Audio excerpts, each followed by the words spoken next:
Ladies and gentlemen, I'd like to call to order the meeting of the Rutherford County Board of Commissioners. And tonight we have with us Mr. John Reese, who is one of the senior ministers at North Boulevard Church of Christ. So he will lead us in prayer, and then Mr. Alan McAdoo will lead us in the pledge. Would you pray with me, please? Dear Father, tonight we're grateful for the wisdom of the county to begin their meetings with prayer. Dear God, we recognize your power and your love and your glory. We ask you, Father, that you would bless the commission tonight, that you bless them with wisdom, that their minds be clear, that their judgment be wise, and that their hearts be open to what's best for Rutherford County. Amidst tough social and economic times, Lord, we ask that you bless these servants of the taxpayers. Bless them to follow their hearts as you fill their hearts. We pray in the blessed, most wonderful name of Jesus Christ. Amen. Pledge allegiance to the flag of the United States of America and to the republic for which it stands, one nation, under God, indivisible, with liberty and justice for all.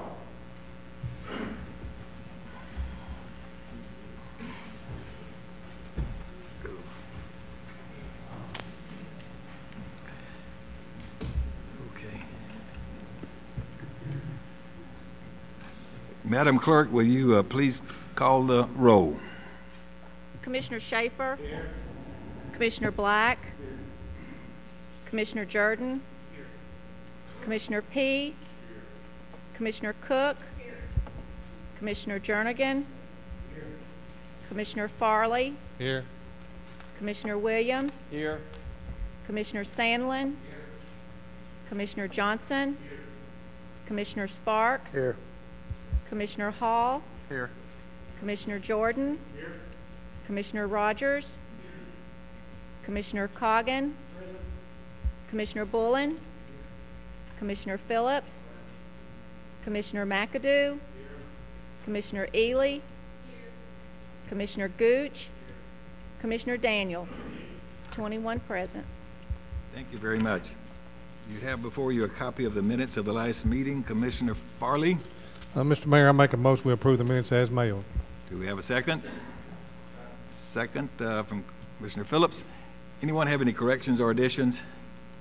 Okay, then all of you in favor of that, please say aye. Aye. Any opposed? Thank you very much. Now we have a time for public comments, and we have 4 people that are speaking tonight. And we will remind each of you, as we do each time, that you're allocated 3 minutes, and please come forward and give us your name and address and make your comments to us, please. Mr. Jonathan Fagan.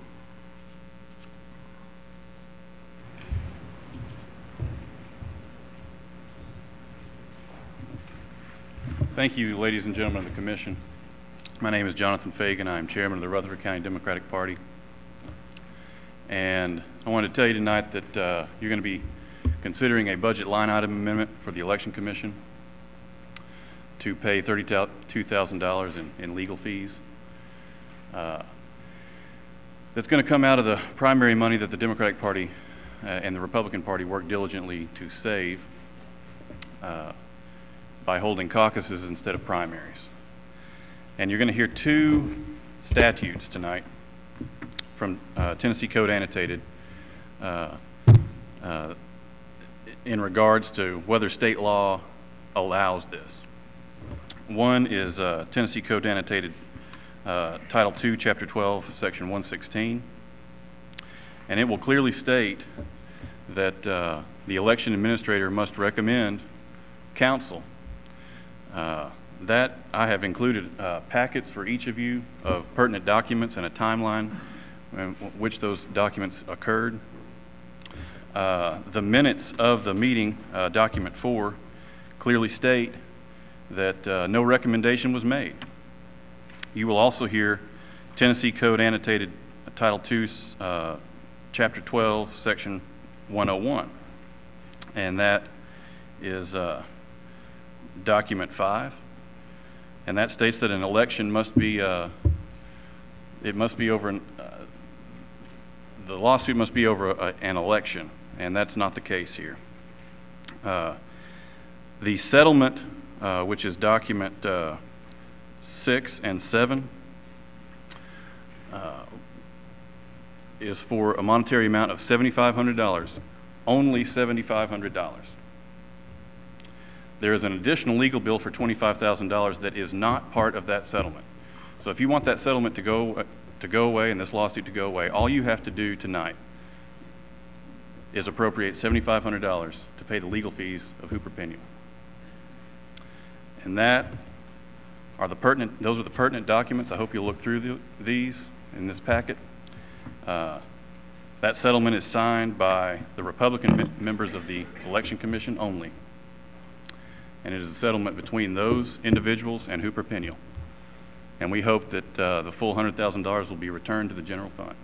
Thank you. Thank you, sir. Next, we have Mr. Steve Yeager.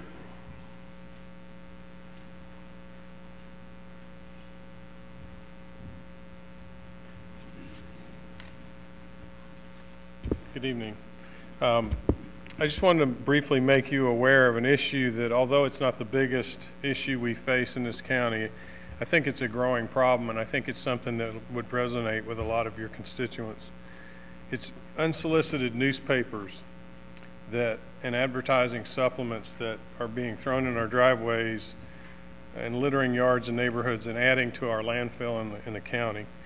Every Sunday and Wednesday, these unsolicited papers are tossed into yards and driveways of almost all county residents. I raised the issue with Commissioner Williams, and I want to thank him for bringing the issue up with the committee last week.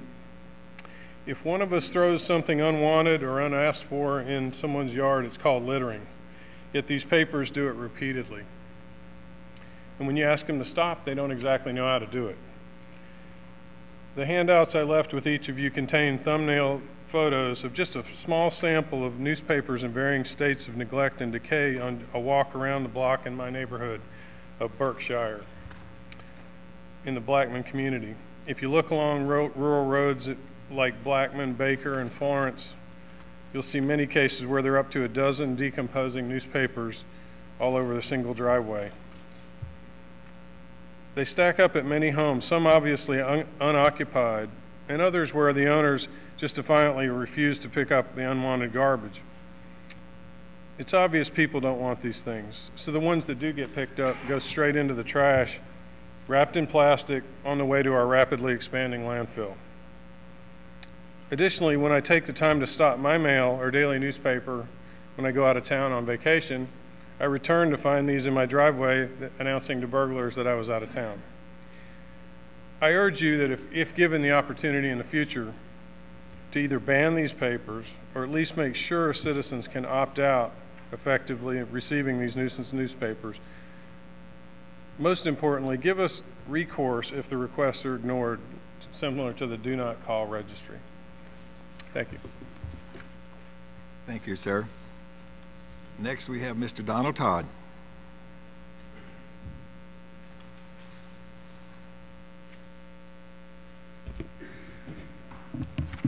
My name is Donald Todd, and I live at 633 Buck Lane. Constitutional crisis threatens our freedom. I speak to you today because you, as county commissioners, are at the most important level of our governmental system, the grassroots level.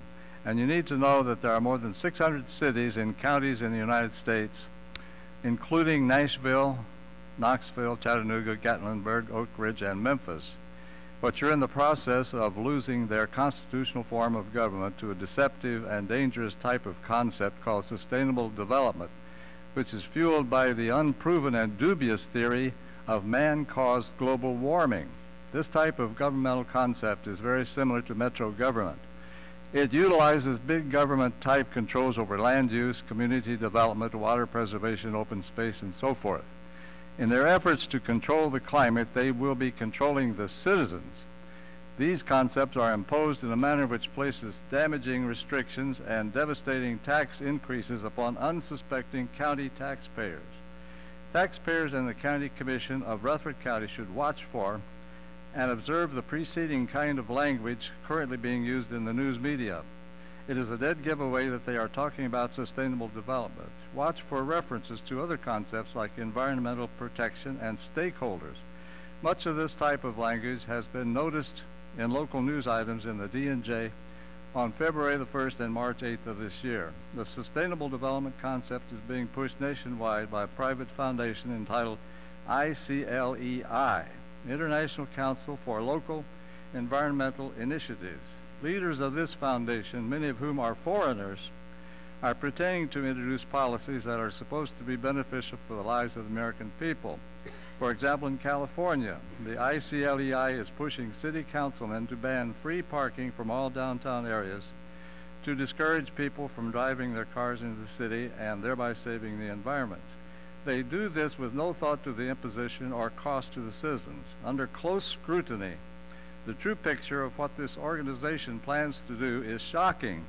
They plan to lead the nation toward permitting unelected officials from the ICLEI and from Metro government to dictate to and control our locally elected county commissioners and city councilmen in such a way that there will be no more regard for constitutionally guaranteed rights, no more property rights, and eventually no more free markets. This is very much like it is in Europe. How can this happen? Because the real power of governing is being transferred from our constitutionally elected county commissioners to unelected bureaucrats. Remember, America is the only country in the world based on the ideals of private property. Ownership of private property is incompatible with the collectivist ideology of sustainable development. Therefore, this body must tell the Tennessee legislature to remove ICLEI from Tennessee and thereby restore the republic. Thank you. Thank you, Mr. Todd. Next, we have Ms. Susan Allen.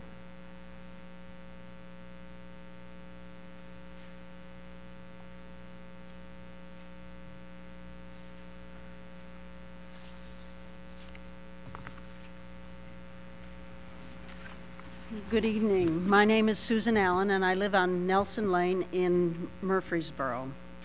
The Rutherford Neighborhood Alliance has given you all a handout with sections of Tennessee Code annotated regarding the Title II elections for your reference as you deliberate a resolution for the payment of legal services for the Election Commission.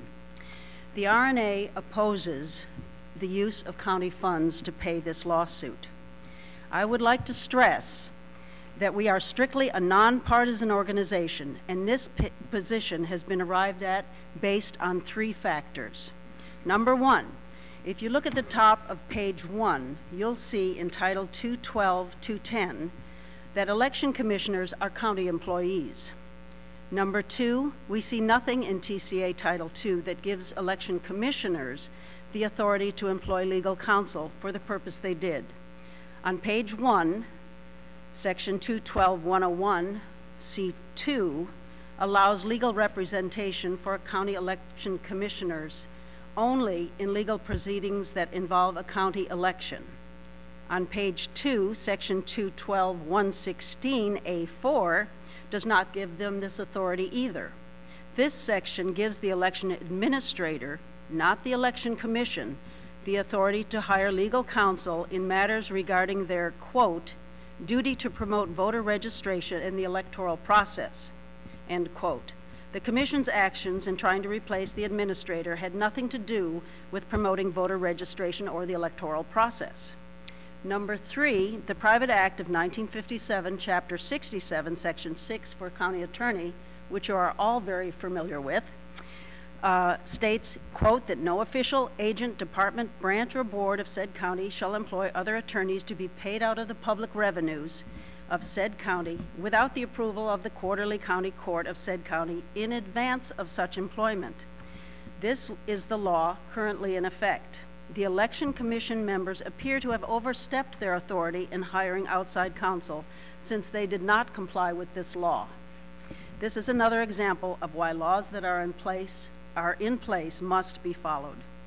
The Election Commission members certainly have the option to file a lawsuit against the county to recover the $35,000 in legal fees, as do the people of Rutherford County have the option of filing a complaint should there be a violation of the laws of Tennessee and Rutherford County. Again, the Rutherford Neighborhood Alliance opposes the use of county funds to pay these legal fees. Thank you. Okay, thank you.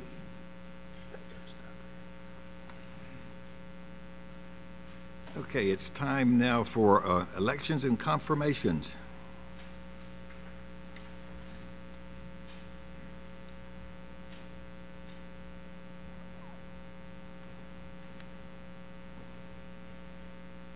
Commissioners, you have a list of notaries for their appointment. Mr. Chairman, I move for that list to be approved. Second by Commissioner Sandlin. All of you in favor of that, please say aye. Aye. Any opposed? And secondly, we just need to announce 4 vacancies on the Equalization Board. Okay, thank you, Commissioner Coggin. There is no unfinished business, and we have about 12 minutes, Mrs. Ely, for you to begin to get ready. First, we have before you a Purchasing Committee a monthly report. Do I have a motion considering approval of that report? Commissioner Cook and Commissioner Schaefer, all of you in favor of that, please say aye. Aye. Any opposed? All right, thank you, Mrs. Ely. We will be ready to move forward with budget, finance, and investment.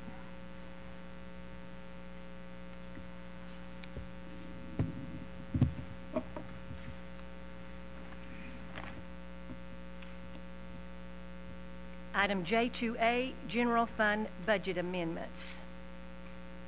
And we have amendments from County Buildings, Archives, the County Clerk, the Emergency Management, and the Sheriff's Department, the jail. Be it resolved by the Rutherford County Board of Commissioners that the general fund be amended as follows. County Buildings, from undesignated fund balance, $7,300 to other supplies and materials. This amendment funds expenditures specifically related to the H1N1 prevention measures, which was paid from the maintenance department funds in order to achieve a volume discount. From Archives, we have increased revenue, excuse me, other general government grants, $2,818. In October, the County Commission approved this grant application, and the amount now has been awarded. For increased expenditures, other supplies and materials, $1,012. The data processing equipment, $1,806. From the County Clerk's Office, increased revenue, $6,000. Increased expenditures, data processing equipment, $6,000. This is for a server. Emergency Management, increased revenue, recognizing the grant proceeds from the 2009 Homeland Security Grant, $478,621. Increased expenditures to appropriate proceeds for equipment, $478,621. Sheriff's Department Jail, increased revenue, contributions, $25,000. Increased expenditures, data processing equipment, $25,000 for fingerprinting. From the Sheriff's Department, other salaries and wages, $20,500. To jail, prisoner clothing, $15,000. And jail office equipment, $5,500. And for the benefit of those on the Budget Committee, if these numbers do not match what we approved, this is just a change from what we approved under office supplies.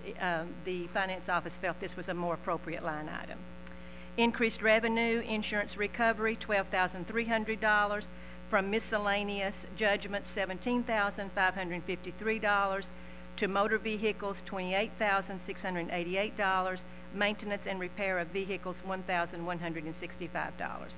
Resolved this 11th day of March, 2010. Mr. Chairman, I move for approval. Second, Commissioner Jernigan. Does anyone have any questions or discussion? All right, please cast your votes. Anyone that did not vote and wishes to vote, or anyone who would like to change your vote, you may do so now. Record the votes. 21 yes, motion passes. Item J2B, a resolution authorizing a grant application to the Office of Criminal Justice Programs for domestic violence investigator for the Sheriff's Department.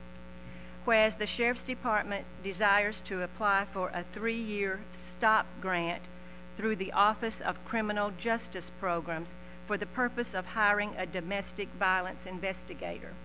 And whereas the total amount of the grant is $131,457 over the 3-year period, which will require a 25% local match of $43,821. Therefore, be it resolved by the Rutherford County Board of Commissioners that the county mayor and any other appropriate officials of Rutherford County, Tennessee, be and are hereby authorized to execute an application for a 3-year STOP grant through the Office of Criminal Justice Programs for the purpose of hiring a domestic violence investigator for the Sheriff's Department, which will require local matching funds of 25%. Resolved this 11th day of March, 2010. I move for approval. Second, Commissioner Farley. Is there any discussion? Commissioner Sandlin. I am definitely in favor of this grant and this position. I think it's definitely needed, but I just want the commission to know, at the end of this 3-year time frame, this is an expense here that would strictly come onto the county commission full boat, so to speak. So at the end of that 3 years, we've got a decision to make unless we can get this grant again to continue it on for another 3 years.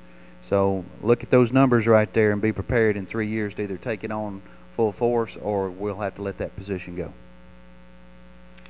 Does anyone else wish to speak? Okay, then we're ready to vote. Please cast your votes. Anyone that did not vote and wishes to vote, or anyone who would like to change your vote, you may do so now.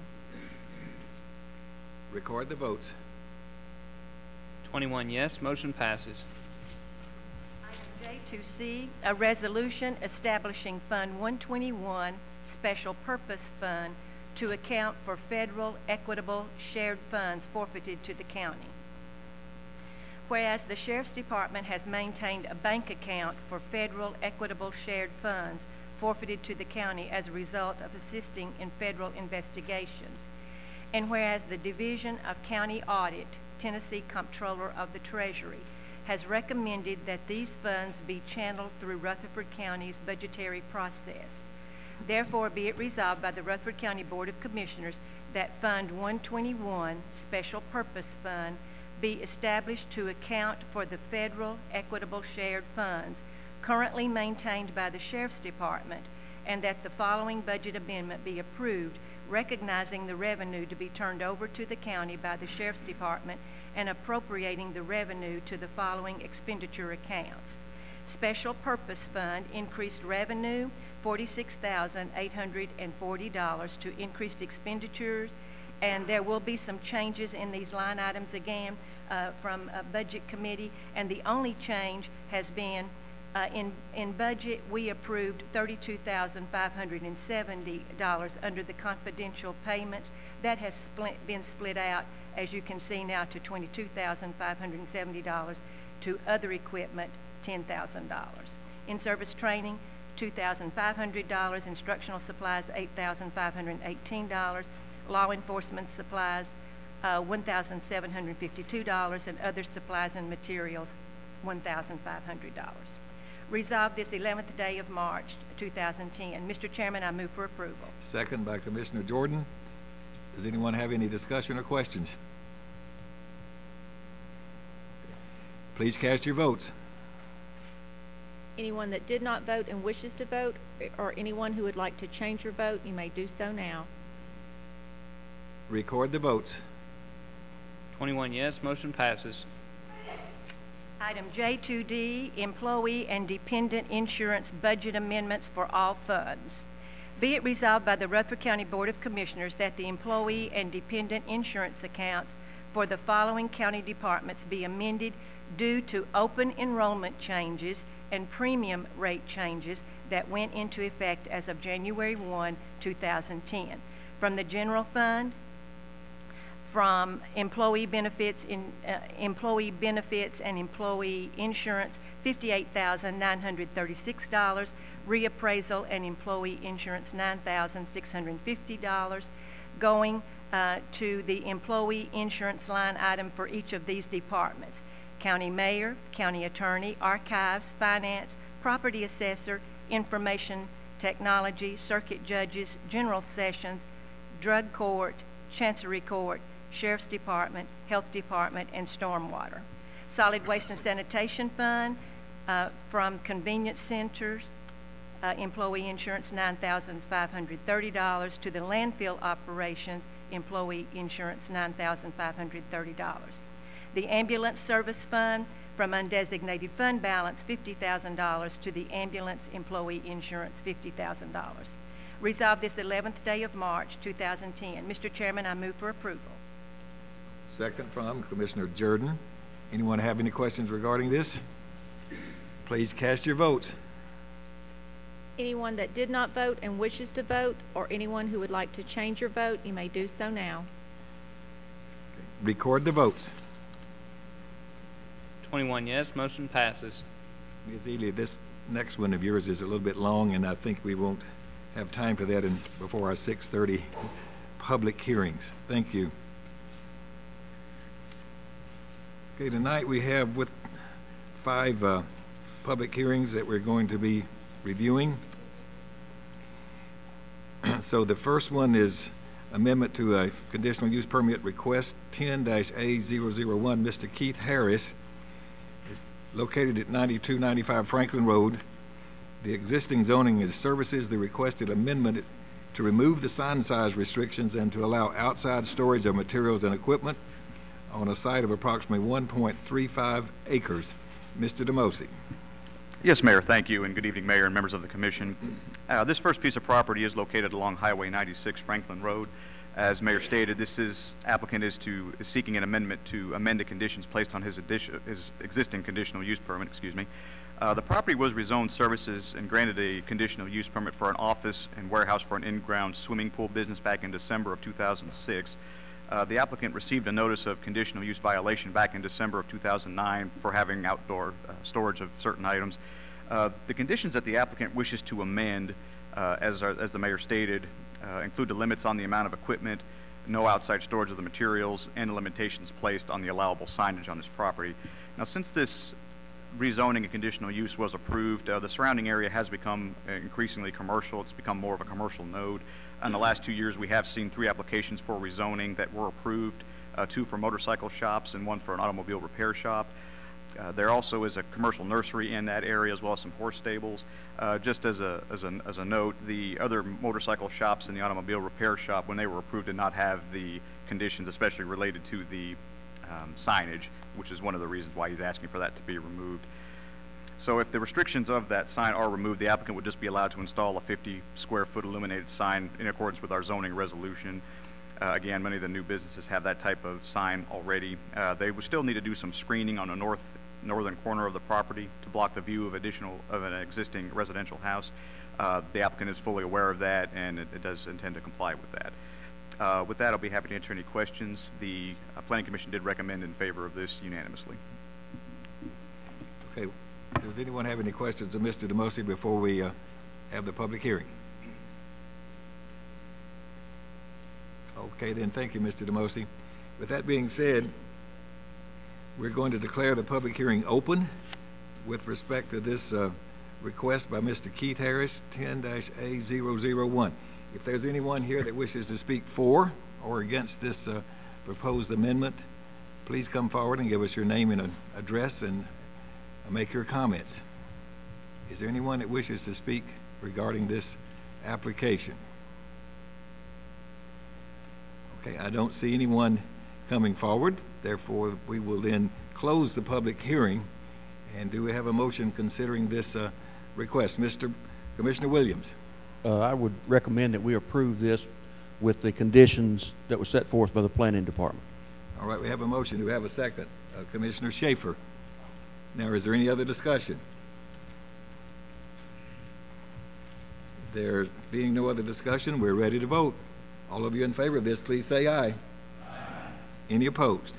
Thank you very much. Now we'll go to the second request.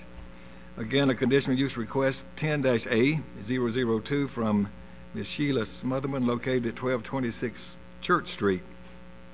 Existing zoning is services, and the conditional use permit request is for a gift shop on approximately 0.43 acres. Mr. DeMosi. Yes, Mayor, thank you. This piece of property, as Mayor Burgess stated, is located along 1226 Church Street. This is in the Christiana community off of Shelbyville Highway. The applicant is proposing to use the existing commercial business as a gift shop. The Cackling Hen gift shop would be open Monday through Thursday from 10 a.m. to 2 p.m., Friday and Saturday from 10 a.m. to 5 and by special appointment. This shop carries items such as handbags, antique furniture, and locally made jams. The property was rezoned to services and granted a conditional use permit for a wedding chapel back in November of 2001. There's also been some variances granted to the parking requirements from the BZA also in 2001. The surrounding area does contain retail, wholesale trade, R15 and R10 zones. There are also some existing conditional use permits in that area, which do include antique stores, art gallery, and a Mars Hill Lodge. Again, as another note, the Christiana Buchanan study that was done was adopted back in 2006 does show the future land use of this property as a neighborhood mixed use node, and one of the recommended uses within this node is a specialty shop, which this does qualify as. There was really no discussion about this item at the Planning Commission. It was recommended, approved by the Planning Commission unanimously. Just one condition, that there would be no outside storage of materials. That's not something she does, and I don't think has any plans to do, but the Planning Commission put that on there. So with that, I'll be happy to answer any questions. Does anyone have any questions of Mr. DeMosi? Okay, thank you, sir. That being said, we will open the public hearing for conditional use permit request number 10-A002 by Mrs. Sheila Smotherman. If anyone is here that wishes to speak for or against this request, please come forward. Is there anyone that wishes to speak? I see no one that wishes to speak, therefore the public hearing is closed. Do we have a motion? Commissioner Jernigan. I'd like to make a motion to approve with the conditions set forth for the Planning Commission. We have a motion. Commissioner Jordan and others. Is there any discussion? All of you then in favor of this, please say aye. Aye. Any opposed? Thank you. The third request is an amendment to a conditional use permit. That's request number 10-A003, Mr. Dwayne Samford, located at 3615 Shelbyville Highway.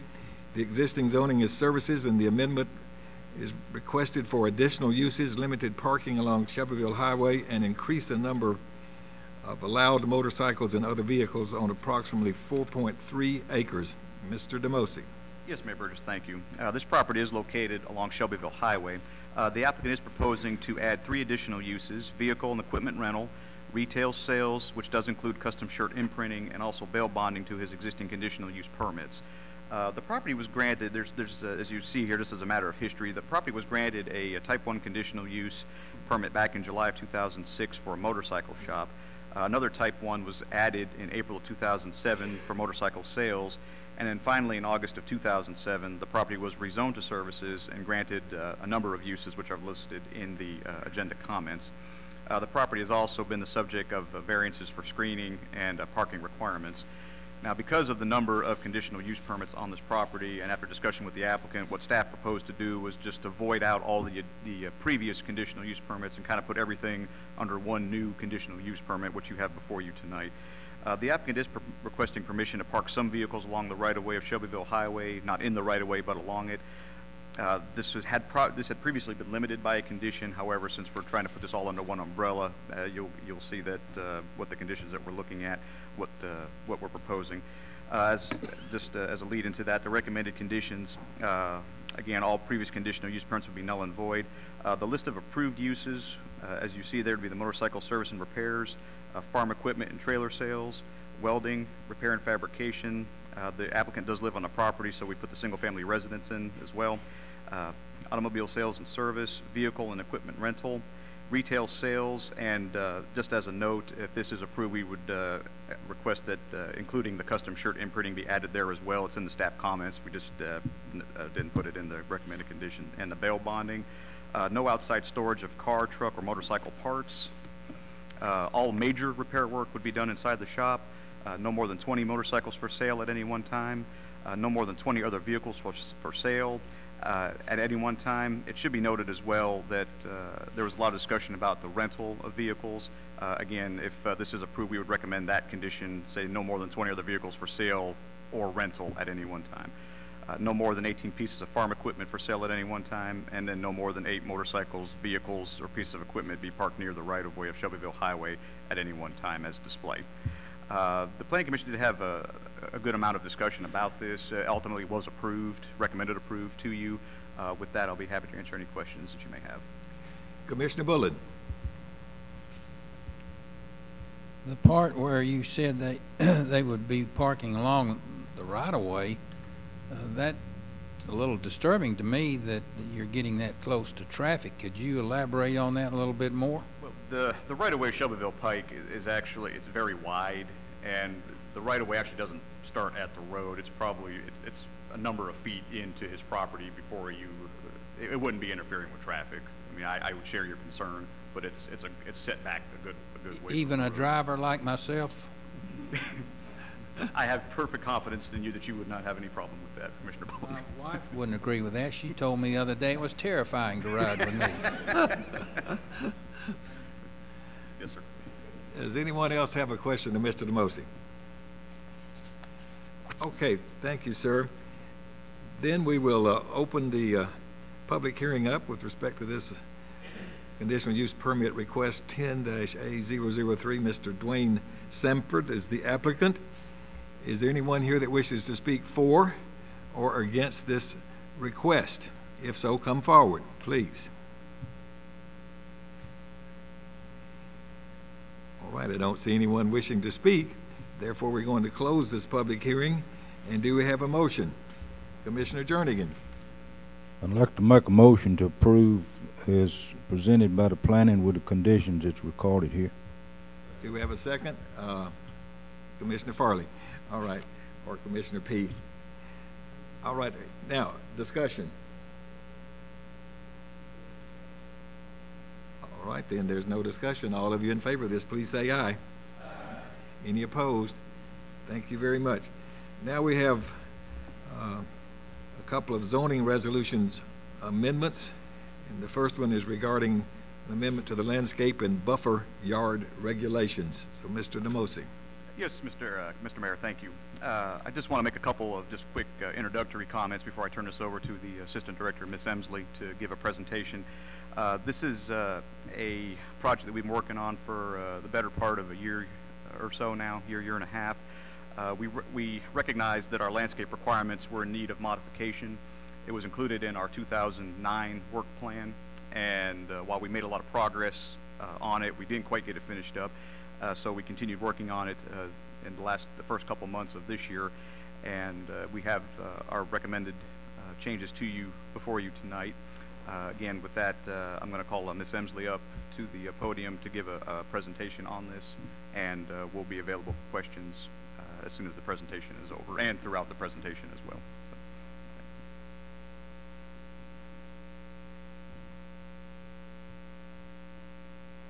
Hi, thank you. Good evening, Commissioners. I just have a brief presentation for you tonight about the Landscaping Committee, what the work they did.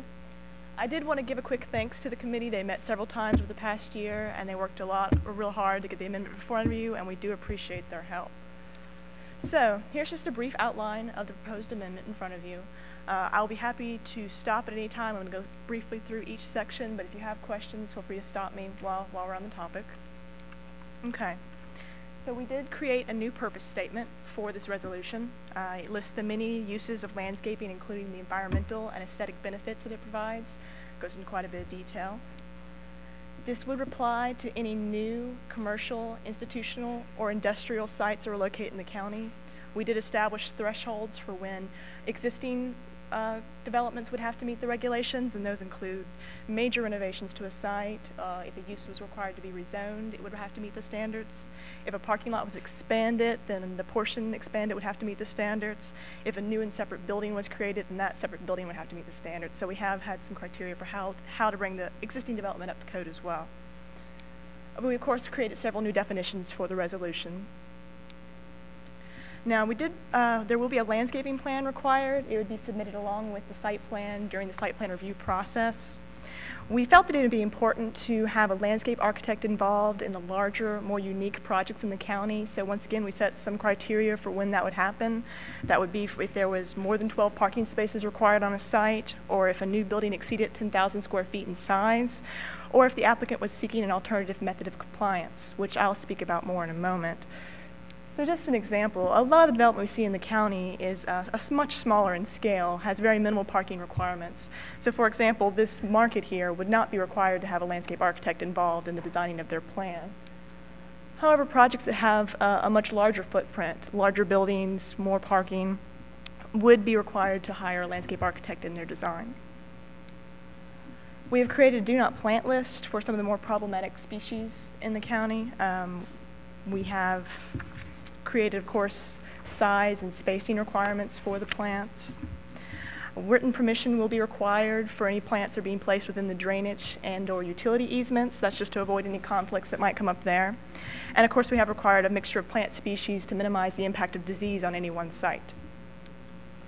So our buffer yard requirements are required when a development of a higher impact use is annexed to a lower impact use. Essentially, it's whenever it's determined by the surrounding zoning of the property. And we have created different classifications for the uses and zones within the county, going all the way from no to high impact. Example of a no impact use would be like a single family home. A high impact use would be like an outdoor storage yard of some sort. So based on the surrounding uses is what type of buffers you will place all around the property. So this is just a quick example here. You'll see that if this was a new industrial site located in the county, then the two sides that were surrounded by residential would have to install a type 3 buffer, but the side that was up against the existing industrial would have no buffer requirement, so it would just be type 3 on the two sides. And each type has a different width and plant material requirement in it, so of course the type 3 is a wider, more densely planted buffer than the type 1. And the width and the plant material may be reduced by the inclusion of a 6-foot solid fence of masonry, wood, something like that. Okay, in addition to any buffer yard planting that would be required on a site, there would also be the landscaping parking. And regardless of the adjacent zone, it doesn't matter what the surrounding zoning is. This is based on the square footage of the paved areas on the site. So it would be, we do require landscape parking islands to break up large parking lots. And then the remainder of any planting material would be placed around the site in the front yard. It could be up next to the building, it could be near the road in a defined bed, or just scattered about in some other configuration. We've left a lot of flexibility there. And we have encouraged that the stormwater features be incorporated into these landscaping beds so they can serve multiple purposes for the development. This is just a quick example. This particular site would be required to install 770 square feet of planting area based on its parking lot size. Once you have that, you can calculate how much plant material has to fill in it. It'd be 4 shade trees or 5 ornamental trees plus 15 shrubs. So that's just a quick demonstration of how the calculations would work.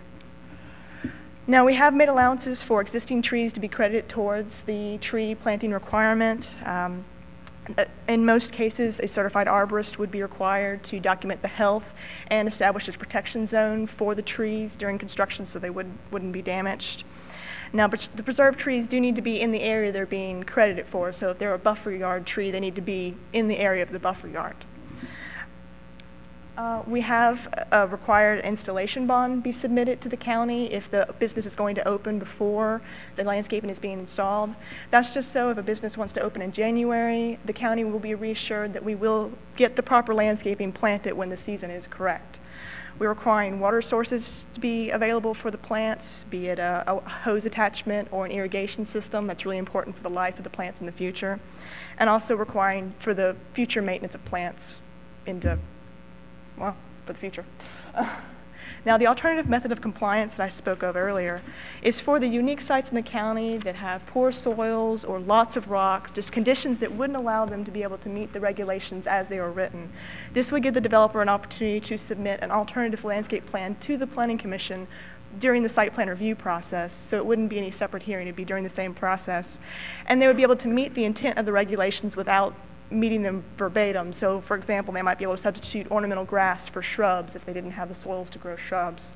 This just builds in some more flexibility into the ordinance for applicants.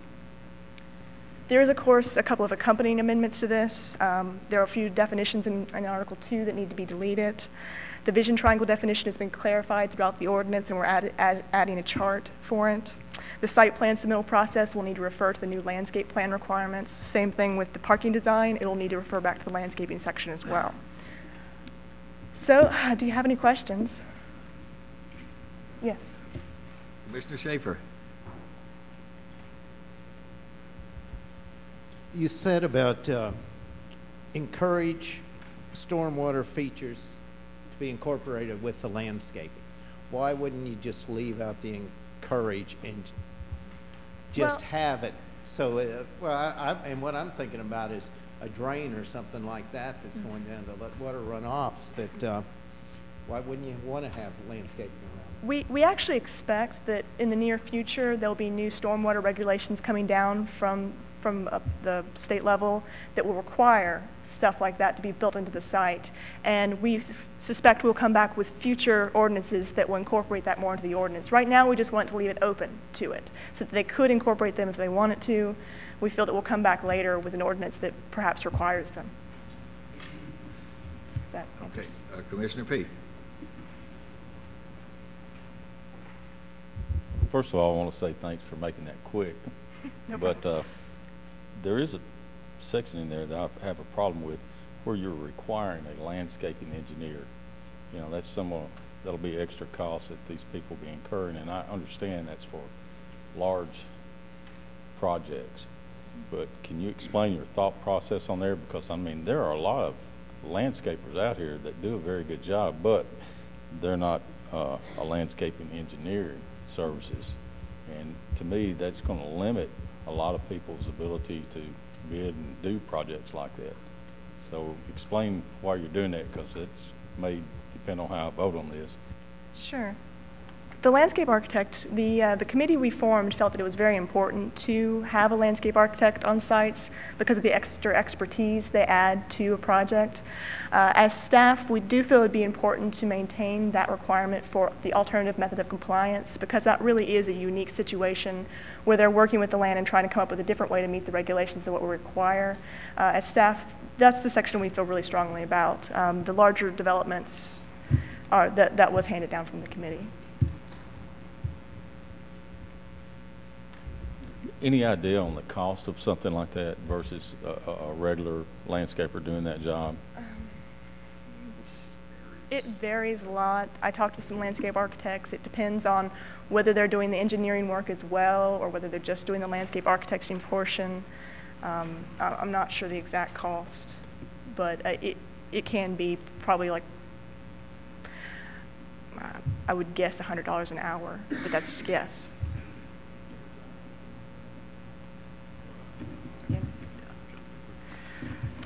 And this was something, Commissioner P., that there was quite a bit of discussion about this at the committee level on numerous occasions, as well as at the Planning Commission.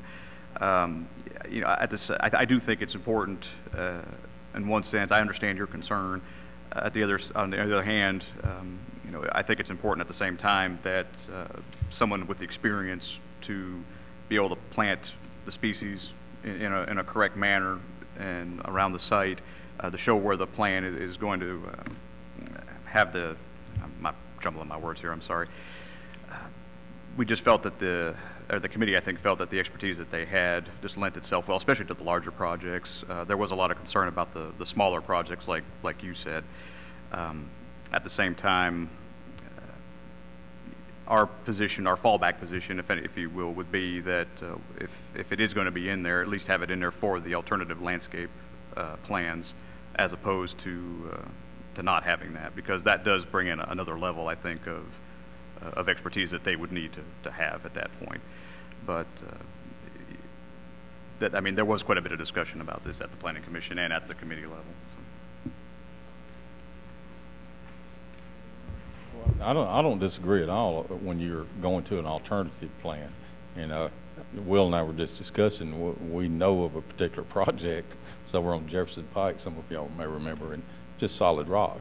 And, you know, they had to go to extreme measures to try to comply. So I can see where you would need something, someone like that with that kind of expertise in a case like that.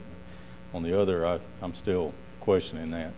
I think, and something outside that I meant to mention, I think that another reason someone with experience with the landscape architecture, I think has the ability to be a little more creative in how the plantings are done so that it's done more effectively, maybe not necessarily to the you know, taking the letter of the law, doing exactly as it says, but still doing what the requirements are, but being more creative and more effective with it. So.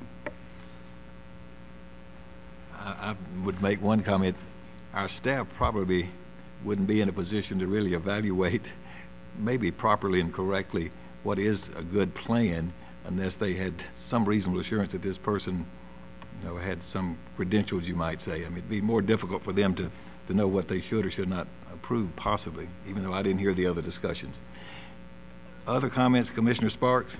Yeah, I'm going back to what Commissioner P was saying, the case in point about the Jefferson Pike property. I remember that, and that was it's a concern for me when you have somebody that has rock like that. I know there's a salvage here, and then I don't know if it's a Kittrell community or where, but it's just solid rock. What are the alternatives for a site like that, and what alternatives do they have for landscaping? Well, they definitely have the option of a fence. That would be a solid alternative, and in cases like that, that might be reviewed. But we'd hope that they could come up with some type of landscaping to make it look a little bit more attractive. But that's why we put this section in here, is that we realize there are sites in the county that are solid rock, and we'll need a little leeway in how they're going to apply this. There are many sites that are solid rock. I'll just, not to play devil's advocate, but I talked to a business the other day that was going to come to Smyrna. They bought the land, and all just happened to run into the owner. And I said, hey, I'm excited about your company moving to Smyrna. And he said, well, it's probably not going to happen. He said, construction costs are too high. He said, we've got to put a sprinkler system in. And he said, Smyrna's the only city that we've ever had to put a sprinkler system in. He said, it's probably not going to happen. So the point I want to make is we got to be careful of these barriers that we keep putting in front of businesses, because that company that was going to come to Smyrna, there was several jobs there. Now that site is just vacant. There's no tax revenue really being generated off that, no sales tax.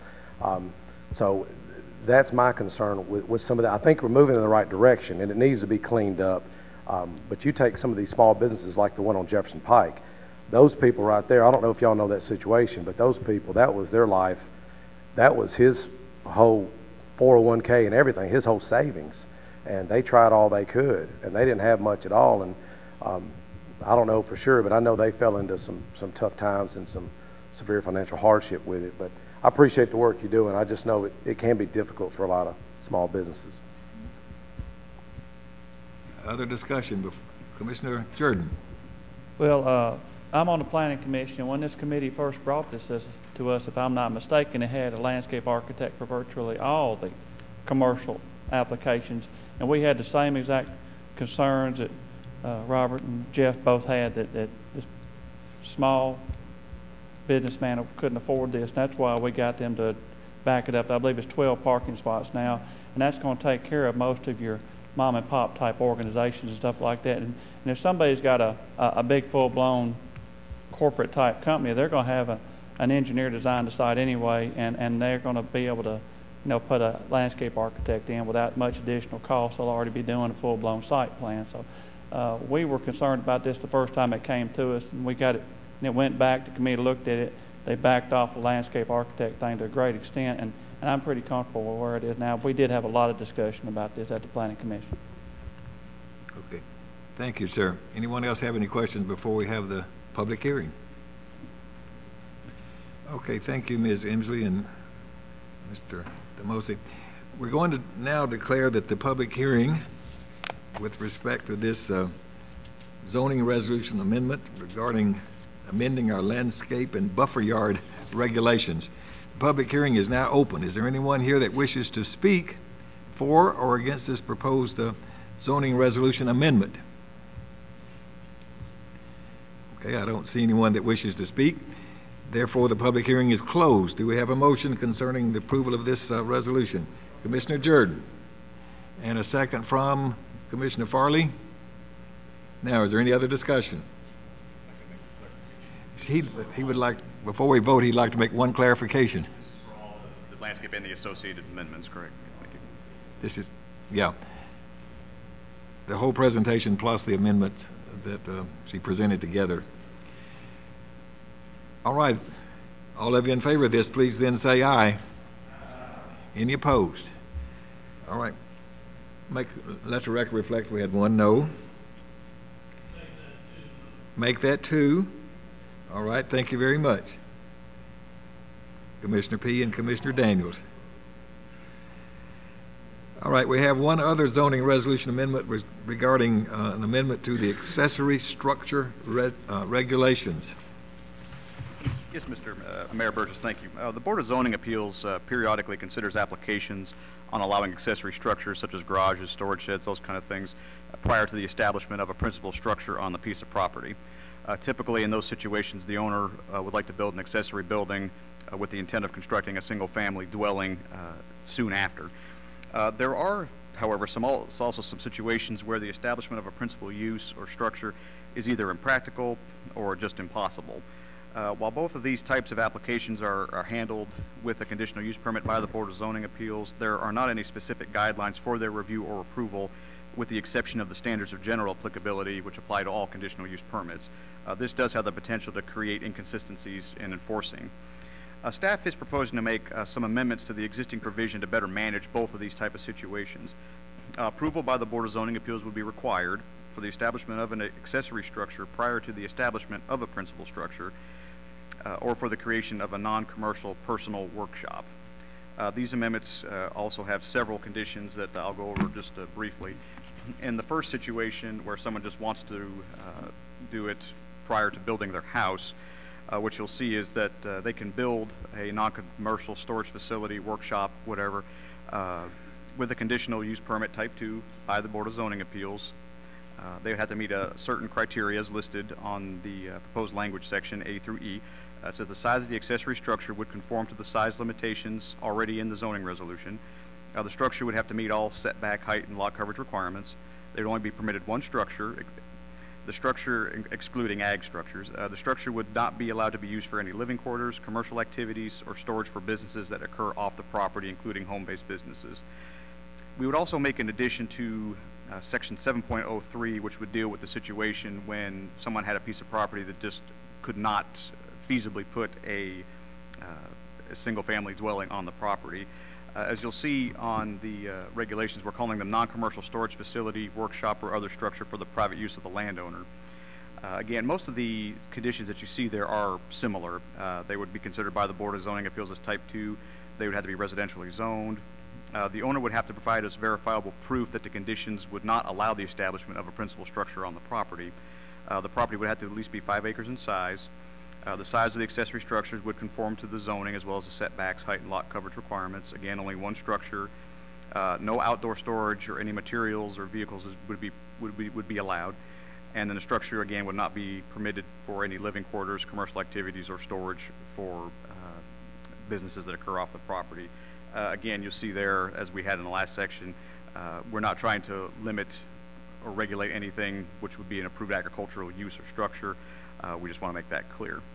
We think this will make it a lot easier for us to enforce these type of situations.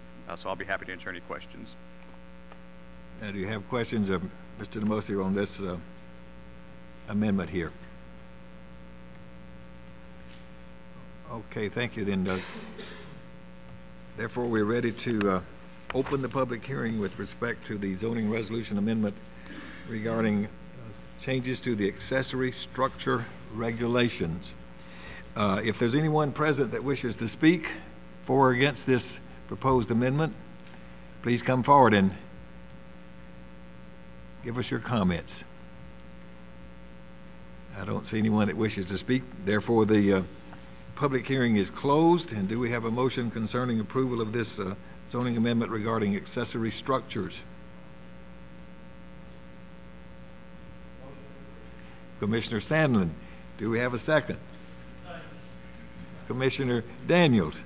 Now, discussion or questions?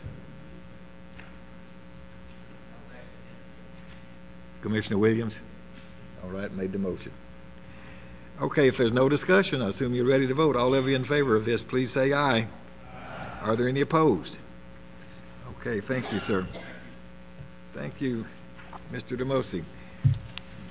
Now we're ready to resume the agenda in the Budget, Finance, and Investment Committee report.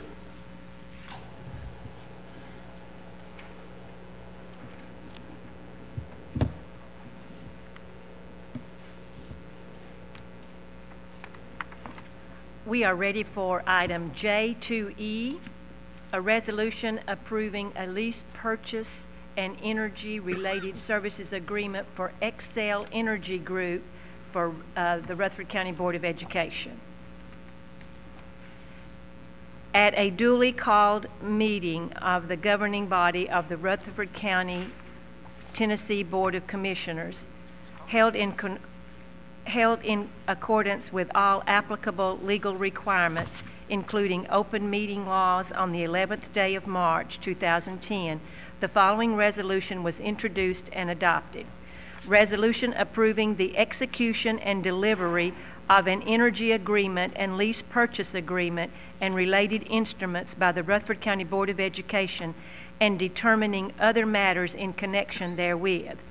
Whereas the Rutherford County Board of Education of Rutherford County, Tennessee, has approved entering into an energy agreement with Excel Energy Group, Incorporated, to obtain equipment and engineering design services to obtain significant energy savings within facilities which it operates.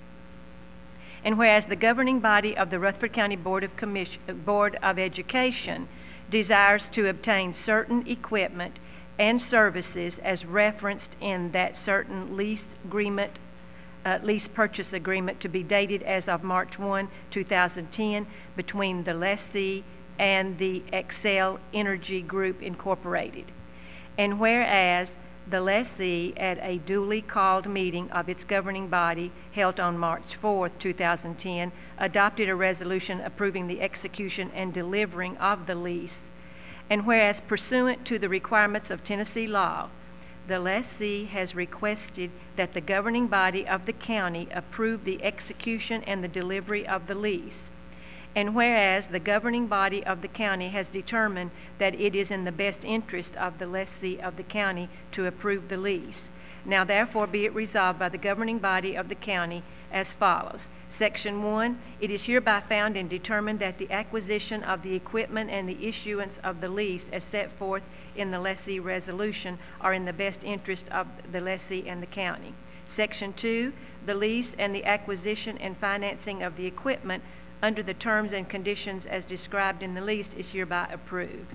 And Section 3, the proper officers of the county be, and each of them hereby is authorized and directed to execute and deliver any and all papers, instruments, opinions, certificates, affidavits, and other documents, and to do or cause to be done any and all other acts and things necessary or proper for carrying out this resolution.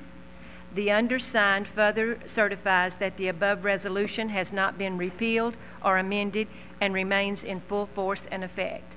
Resolved this 11th day of March 2010. I move for approval. Second, Commissioner Schaefer. Now, question from Commissioner Farley.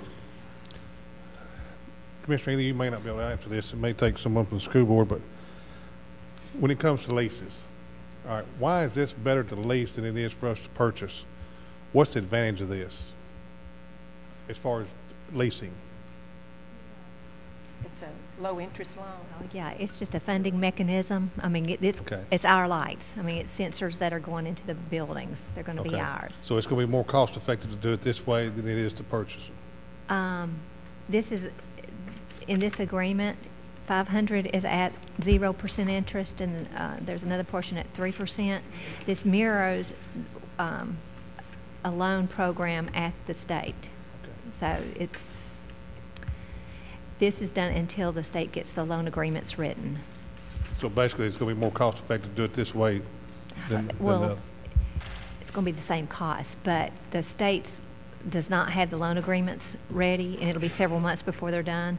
This is intended to be an interim financing until the state's program is completed. And I would remind you, you can probably see this in our Budget Committee minutes, but $741,480 is the Energy Efficient Schools Initiative Grant. $500,000 will be at 0% for the 7 years, and $1,096,035 will be in 3% for 7 years. Commissioner Peake. Is that also the length of the agreement or the lease? What is the length of this lease? 7 year. Seven. It's a 7 Okay. years lease. Other questions? Commissioner Sparks. What type of equipment are they buying? From what I understand, sensors into the buildings, into the rooms, so that the lights go off if there's no activity. And it costs that much? Well, it's for every school. Yeah. This just sounds expensive. And a lot of, I guess, a lot of rooms. All right, thank you. In a lot of schools. Other questions? Okay, then, we have a motion and a second, I believe.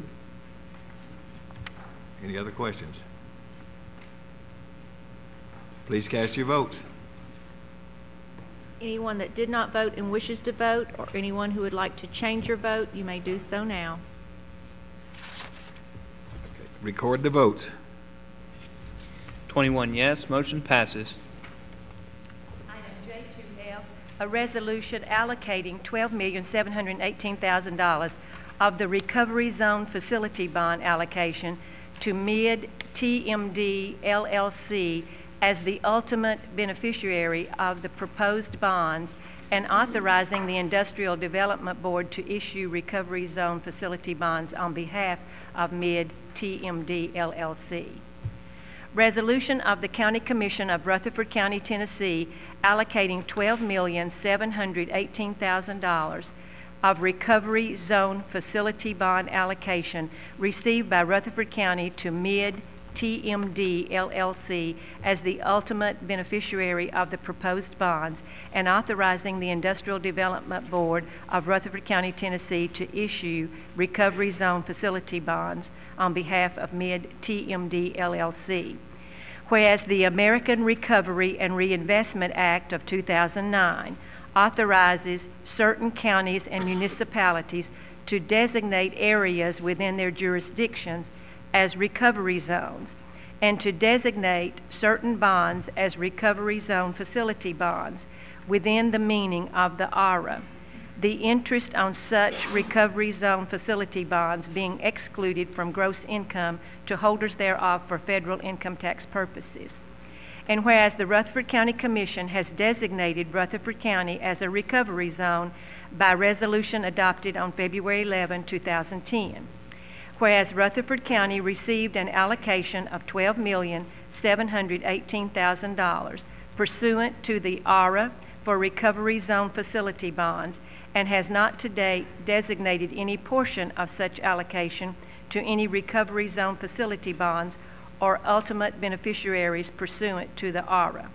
And whereas Mid-TMD LLC, a Tennessee limited liability company, has requested the county to facilitate the issuance on its behalf of Recovery Zone Facility bonds under the ARA to finance a portion of the cost of the construction and equipping of a medical office building to be located on the Middle Tennessee Medical Center campus, adjacent to the hospital located at 1700 Medical Center Parkway, Murfreesboro, Tennessee, further identified as Map 92, Parcel 17, on the tax maps of Rutherford County, and by allocating to Mid-TMD as the ultimate beneficiary of the proposed recovery zone facility bonds, $12,718,000 from the county's allocation for recovery zone facility bonds under the ARA.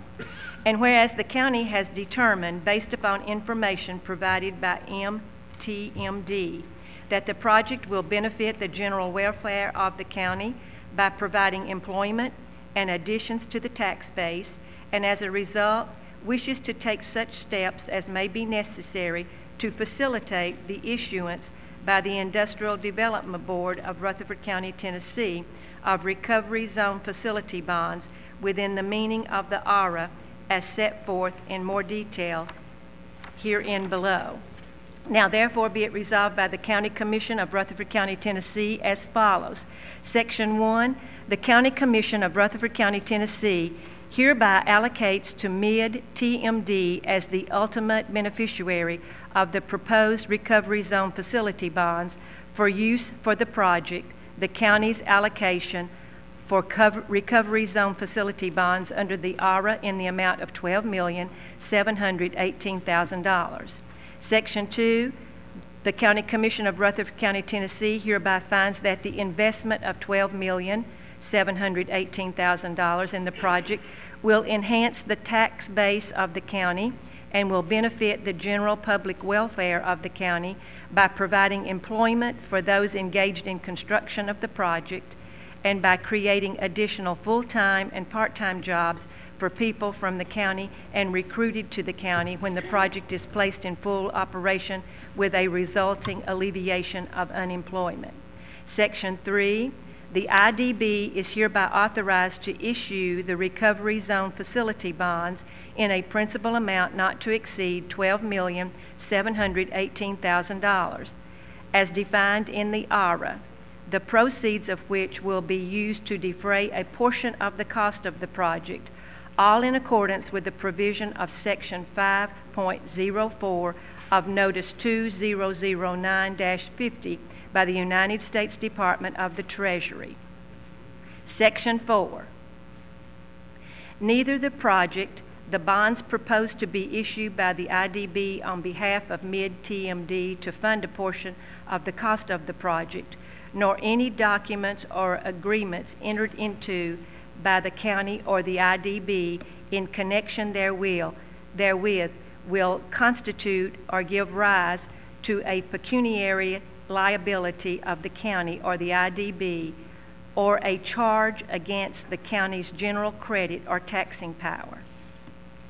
The appropriate staff and officers of the county are hereby authorized, empowered, and directed to do any and all such acts and things, and to execute, acknowledge, deliver, and if applicable, file or record or cause to be filed or recorded in any appropriate public offices all such documents, instruments, memoranda, and certifications herein before authorized and approved, as may in their discretion be necessary or desirable to issue and deliver the bonds and implement or comply with the intent of this resolution or any of the documents herein authorized and approved, or for the construction and equipping of the project for the foregoing purposes.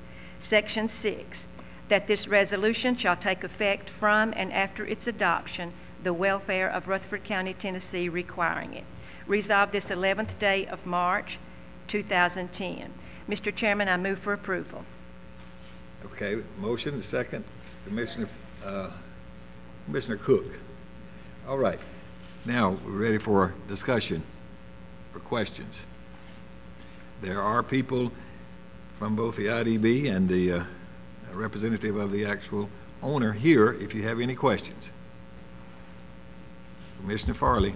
I don't have a question, but I know that was long, and you did a good job about reading that, but I think the public, we need to reiterate in Section 4 that neither the bonds proposed, proposed to be issued by the IDB or on behalf of Mid-TMD to be funded portion. Actually, what it's telling us is the county is not going to be responsible if something was to be defaulted on. It's not going to cause our credit rating to be affected in any way by doing this, and it's basically, it's stimulus money that's coming in from the federal government that's going to be utilized to create jobs.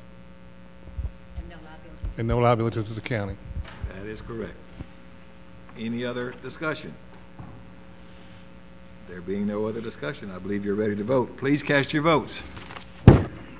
Anyone that did not vote and wishes to vote, or anyone who would like to change your vote, you may do so now.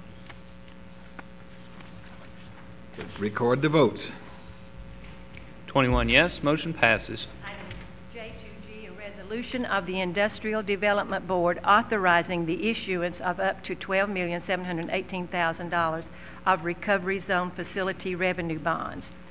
Whereas at a meeting on March 10, 2010, a resolution was adopted by the Industrial Development Board of Rutherford County, Tennessee, a copy of the same being attached hereto as Exhibit 1 and incorporated herein by reference, as if set forth herein at length verbatim, authorizing the issuance of up to $12,718,000 of Recovery Zone Facility revenue bonds under the ARA, American Recovery and Reinvestment Act, to TMD LLC for the purpose of financing a portion of the cost of the construction and equipping of a medical office building to be located on the Middle Tennessee Medical Center campus, adjacent to the hospital located at 1700 Medical Center Parkway, Murfreesboro, Tennessee. Therefore, be it resolved by the Rutherford County Board of Commissioners that the county mayor and other appropriate officials of Rutherford County, Tennessee, be and are hereby authorized to execute all necessary documents relative to the issuance of Recovery Zone Facility revenue bonds by the Industrial Development Board of Rutherford County, Tennessee, to TMD LLC as the ultimate beneficiary of Rutherford County's allocation of $12,718,000.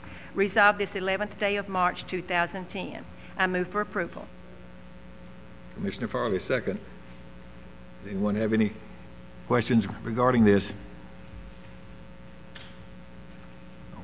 All right then, please cast your votes. Anyone that did not vote and wishes to vote, or anyone who would like to change your vote, you may do so now. Record the votes. 21 yes, motion passes.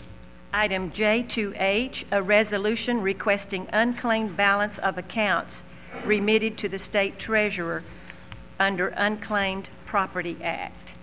Whereas Tennessee Code annotated section 66-29102 and section 66-29-123, as amended by Public Chapter 401, Acts of 1985, provide that a municipality or county in Tennessee may request payment for the unclaimed balance of funds reported and remitted by or on behalf of the local government and its agencies if it exceeds $100 less a proportionate a share of the cost of administering the program.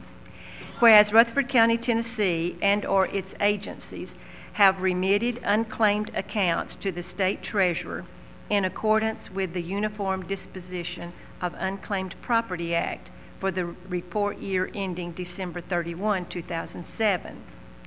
And whereas Rutherford County agrees to meet all of the requirements of Tennessee Code annotated section 66-29-101 et sec, and to accept liability for future claims against accounts represented in funds paid to it, and to submit an annual report of claims received on these accounts to the state treasurer by September 1 each year.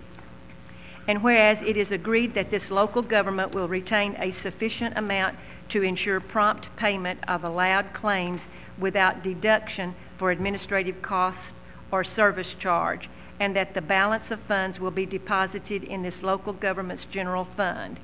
Therefore, be it resolved that the Board of Commissioners of Rutherford County, Tennessee, requests that the state treasurer to pay the unclaimed balance of funds remitted through the 2008 report year to it in accordance with the provision of Tennessee Code annotated section 66-29-121. Mr. Chairman, I move for approval. Second from Commissioner P. Anyone have any questions? Okay, then please cast your votes. Anyone that did not vote and wishes to vote, or anyone who would like to change your vote, you may do so now. Record the votes. 21 yes, motion passes. Item J2I, a resolution authorizing funding for the payment of legal services for the Election Commission. Be it resolved by the Rutherford County Board of Commissioners that the following budget transfer for the Election Commission be approved for the purpose of providing funding to pay legal services for the Election Commission and the Election Administrator. Election Commission, from election workers, $32,500, to legal services, $25,000, other charges, $7,500. Resolved this 11th day of March, 2010. I move for approval, Mr. Chairman. And second from Commissioner Gooch. Discussion. Commissioner Johnson is up, I believe, first. Commissioner Jernigan, we can go next. Mr. Mayor, I'll rise to a question of group privilege. My question is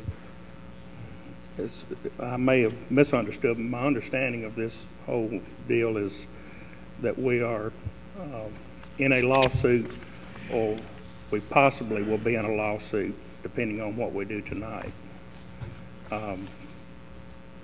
If that being the case, I respectfully ask that this be discussed in executive session. As other litigation in the past, we were instructed to do executive session because anything that we would say tonight could and would be used in a court of law. So I don't see any difference in what we had done before.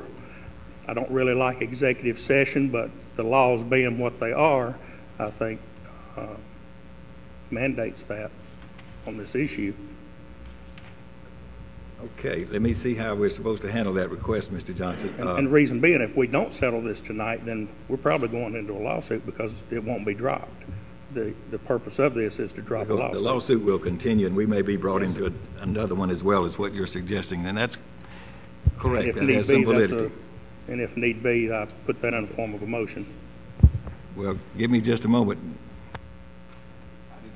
I didn't bring my Robert's Rules of Orders with me. Yeah, I think he can make a motion to go into executive session to discuss it. I don't think so. I think he can do it discussing we are already opinion on the clock.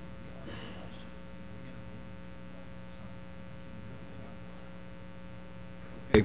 So, Mr. Johnson, you're making a motion that we go into executive session with respect to the discussion of this agenda item. And we have a second from Mr. Sandlin. Now, is there any discussion or question regarding that? Commissioner Jordan, well, let me go with Mr. Jernigan. He wanted to go first even earlier, Commissioner Jordan. Commissioner Jernigan. First, before we go into executive session, I'd like for the county attorney here to explain to us why we should go in executive session when we up here, this has been through and brought through committees about this.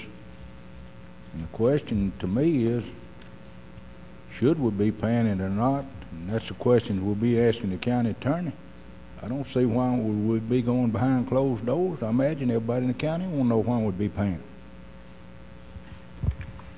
I'm asking the county attorney to answer this, not Mr. Johnson. Well, Mr. Mayor, I rose to a question of great privilege, and that's to be, the answer is supposed to come back from my question. Well, go ahead and respond then. Oh. We have a motion and a second to go into executive session. What answer are we waiting on, Mr. Johnson?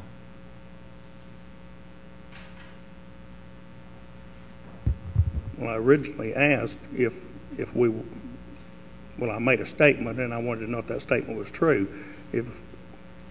If we act to not go through with this resolution tonight, to do the deal, work the deal, then we will be going to court. And if we have a chance of going to court, then that's my reasoning for executive session, because if we have a chance of going to court, then we don't need to be discussing this publicly, because anything that we say tonight can be used against us or for us. So is that a true statement? Well, there are a number of statements you made, and I won't try to authenticate all of them, but I'm going to try to answer your question regarding the executive session. First of all, you are already in court. The county has already taken a position in this matter and has filed legal briefs in it, so we're already in litigation. We were not an original named party. Mr. Peniel sued the election commissioners, 3 of them, and as a result of that, the county took a position after conferring with the mayor and intervened to declare that we did not think we were responsible for the cost or expenses. So we're already in that litigation. The second thing I think I would affirm for you is that if this is not resolved tonight, yes, I think there is a good likelihood that you would be in further litigation that you're not already in. So there's that, certainly that distinct possibility.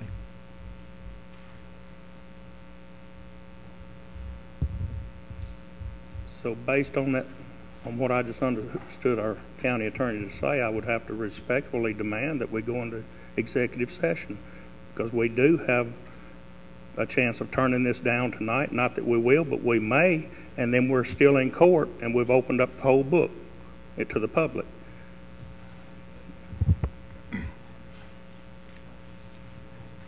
It's past practice. We have a motion and a second to go in executive session.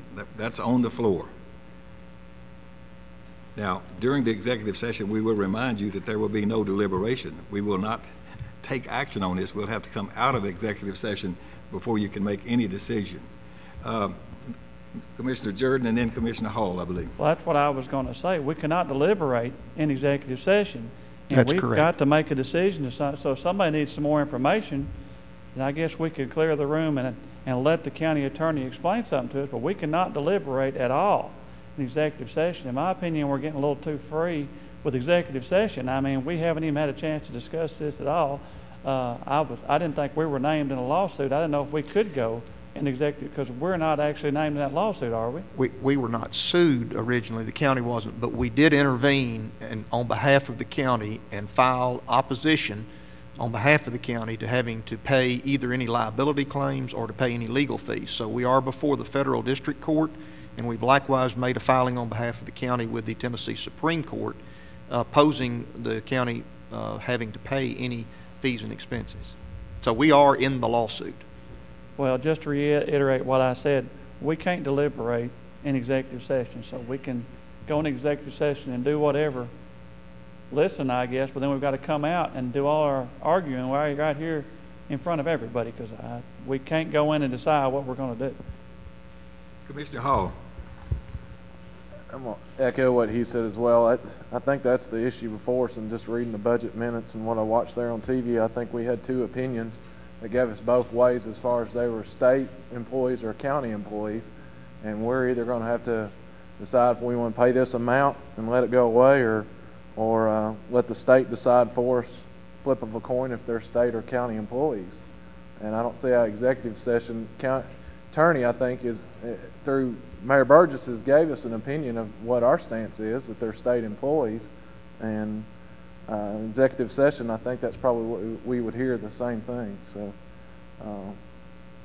I think that's our 2 issues, is it a county or a state employee, and we'll hash that out tonight. Okay, Commissioner Schaefer and then Commissioner P. Something occurred not too long before I came on the commission, and why I think we ought to go to executive session is find out what our attorney has to say about Tennessee Code Annotated, explain it from his language, because if I remember, and I only read it in the papers, and then we had a long lawsuit that ended about 2 years ago, and that was over a case of the 10 Commandments and them being legal documents like the Magna Carta, etc., and all this. And I would feel much more comfortable to go and hear what our attorney has to say and what our rights are, where we stand in this type thing in view of state law. Commissioner P. I heard it suggested earlier, and we've got a little handout here. I don't know if you've got a copy of that, that in this person's opinion, if we paid the, let's see how it's stated, it doesn't say legal fees, the other charges. If we paid the other charges, would this lawsuit continue? 7,500, I believe is what it was. I think that's our point in going into executive session, Mayor. Yeah, that may be getting to some of the legal issues that might be at hand. I don't know what our attorney would say about that. Let him respond. Well, again, I'm not going to comment until somebody tells me if they want to comment in public session versus private. So you all are going to have to tell me what you want me to do. I'm happy to answer any question, but somebody's got to tell me when to do it. As I understand this lawsuit has been settled with the exception of paying the money. Is that correct? I mean, that's what the documents here say. Yes, both parties have agreed to settle the lawsuit. They have agreed to settle this that we were not a party of. Now, I understand some reasons for wanting to go into executive session, but I think the constituents of the county and everybody wants to hear what all of the opinions are, and we're quoting Tennessee code and we're quoting legal opinions and we're just quoting all these things. That's not opinions of the commission because we haven't heard from everybody what the issues are yet. So going into executive session just doesn't sound right to me and look good for everybody. Even though it might be valid that we do this, I think we need to keep everything out in the open and at least get to that point since this has already been resolved. But that's just my opinion. Thank you. Commissioner Sandlin. Mr. Chairman, thank you. I'm behind the commissioner all the way in this executive session thing. I don't like it no more than anybody else likes going into executive session. I don't think we've ever done it up here as long as I've been here until this last year, and boy, we started wearing it out. But from what I understand, in some other lawsuits that we've had up here, if we would have went in executive session and did our questions to the attorney and all this sort of stuff, so we're clear on what we're to work off of and what we're to do, then it wouldn't have cost us all this other money and time and effort and lawsuits and everything that's happened. Just a few days ago, we had to go in executive session and talk about the rock quarry. What's the difference there? It's the same thing. We're in litigation, period.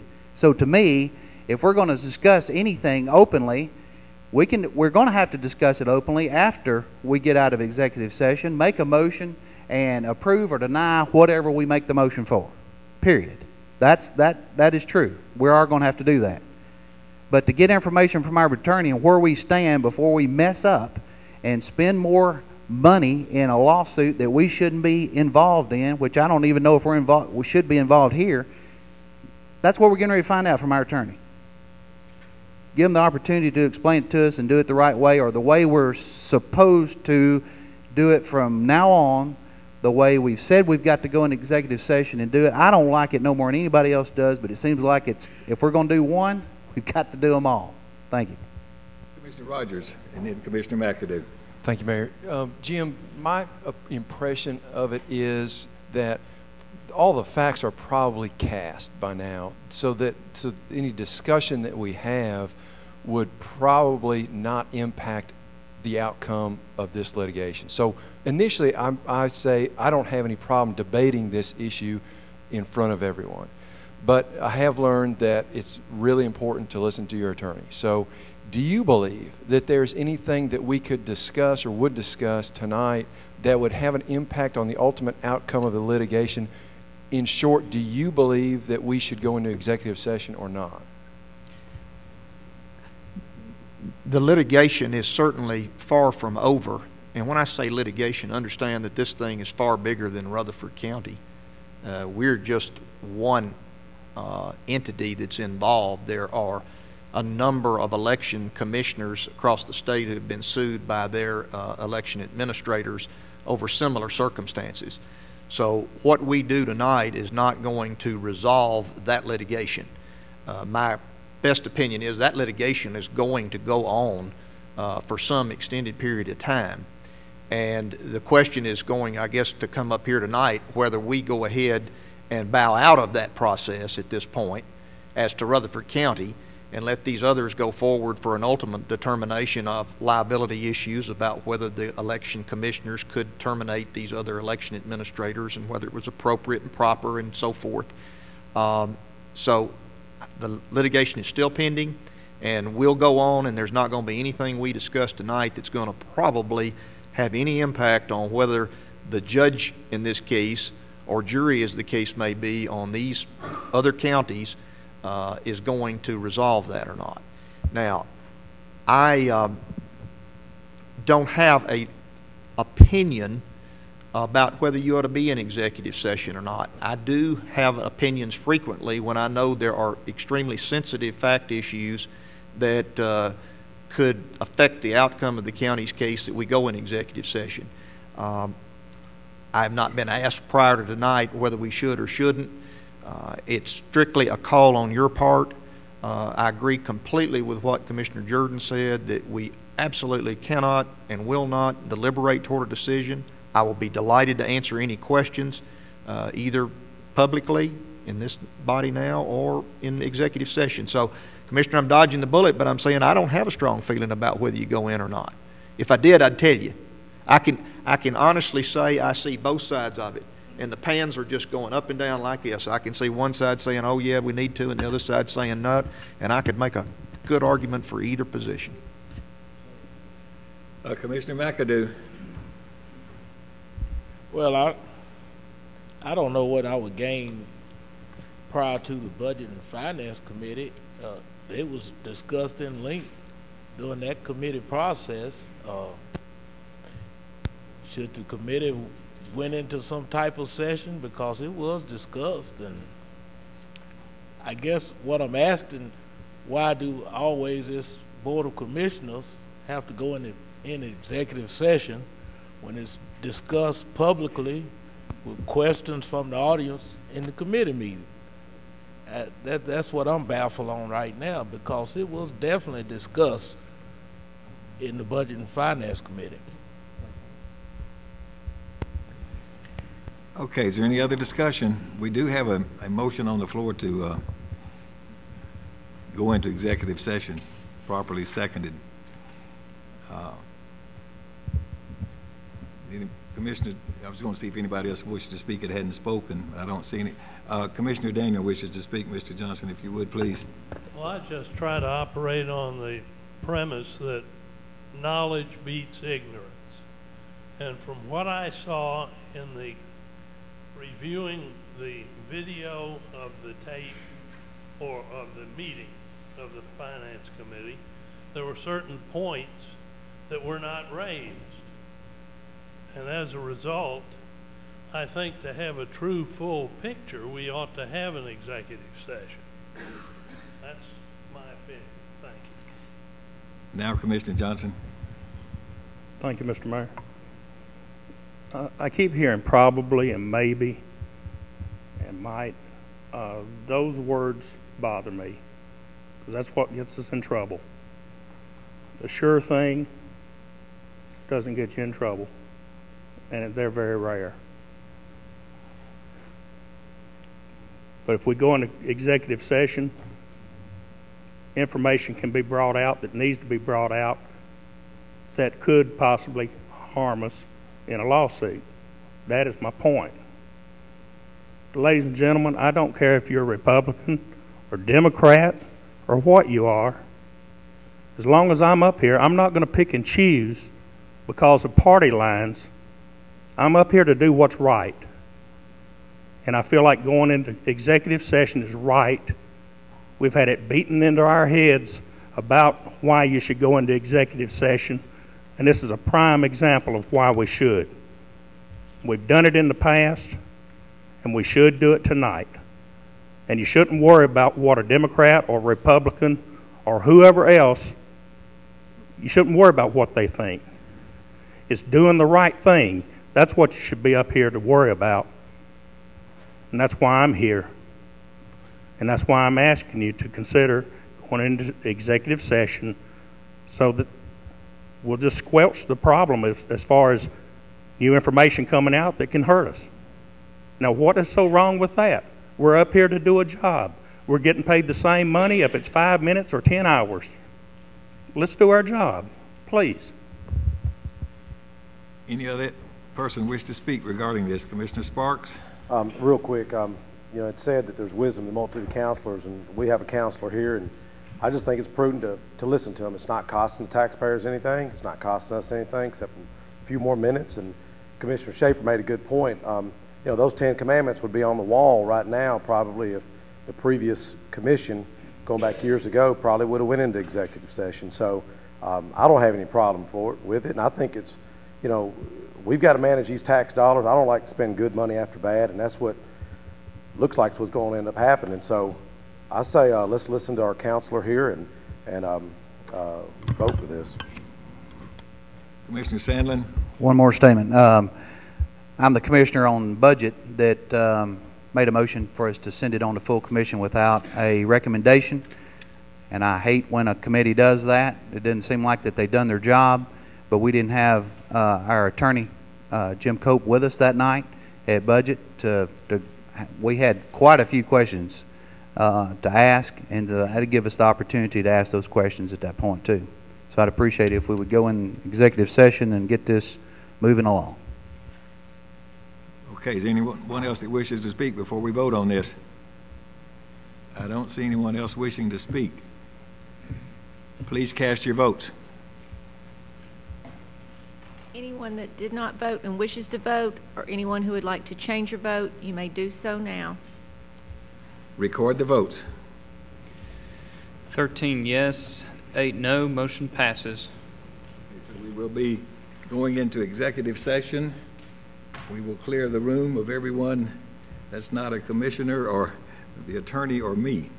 And Ms., don't you leave the premises in the building. We will need you back when we begin this discussion because they may have some questions regarding the actual budget amendment.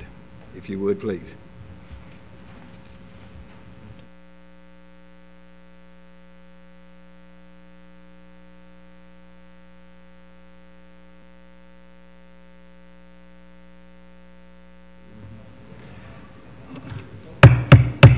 Ladies and gentlemen, we're back in regular session with the Rutherford County Board of Commissioners. We've had an executive session with our attorney regarding the issue that regarding the payment of legal services for the Election Commission. We have a motion duly seconded on the floor to approve the amendment that was read by our chairperson of the Finance and Investment Committee. Is there other discussion? Commissioner Rogers. Mayor, I just feel like I need to explain why I'm going to vote the way I am, and it's for two reasons. First of all, it does not appear that there is a clear-cut answer to the question that we have conflicting authority, legal authority, both ways. We do have a Sixth Circuit Federal Court of Appeals opinion that would tend to indicate the election administrator is a state employee. There's Tennessee Attorney General opinion that would indicate otherwise. It's a situation where, to me, there's no clear authority that allows us to pay this. There's no clear authority that prohibits us from paying it. And so for that reason, I feel like that we can't go forward with paying this, at least at this time. Thank you. Any other person want to make a comment? Commissioner Schaefer. Well, I agree with what Mr. Rogers said, but for the very reasons what he said is why I'm going to vote the other way, because I think we can get in a lot deeper water and a lot more expensive to the county, expenses to the county, the longer this goes. And things, it seems to me, don't get resolved too quickly in the courts. Okay. Commissioner Williams. Well, it's pretty clear that the commission's rules say that we are not to pay anything unless it's first approved in advance for legal fees. Nobody disputes that, and that was not done here. So if we're going to sit up here and not do our own rules, I don't know why we're here. There's some differences of opinion over what the federal says and what the state says. The federal courts of appeals have said that it's a state issue.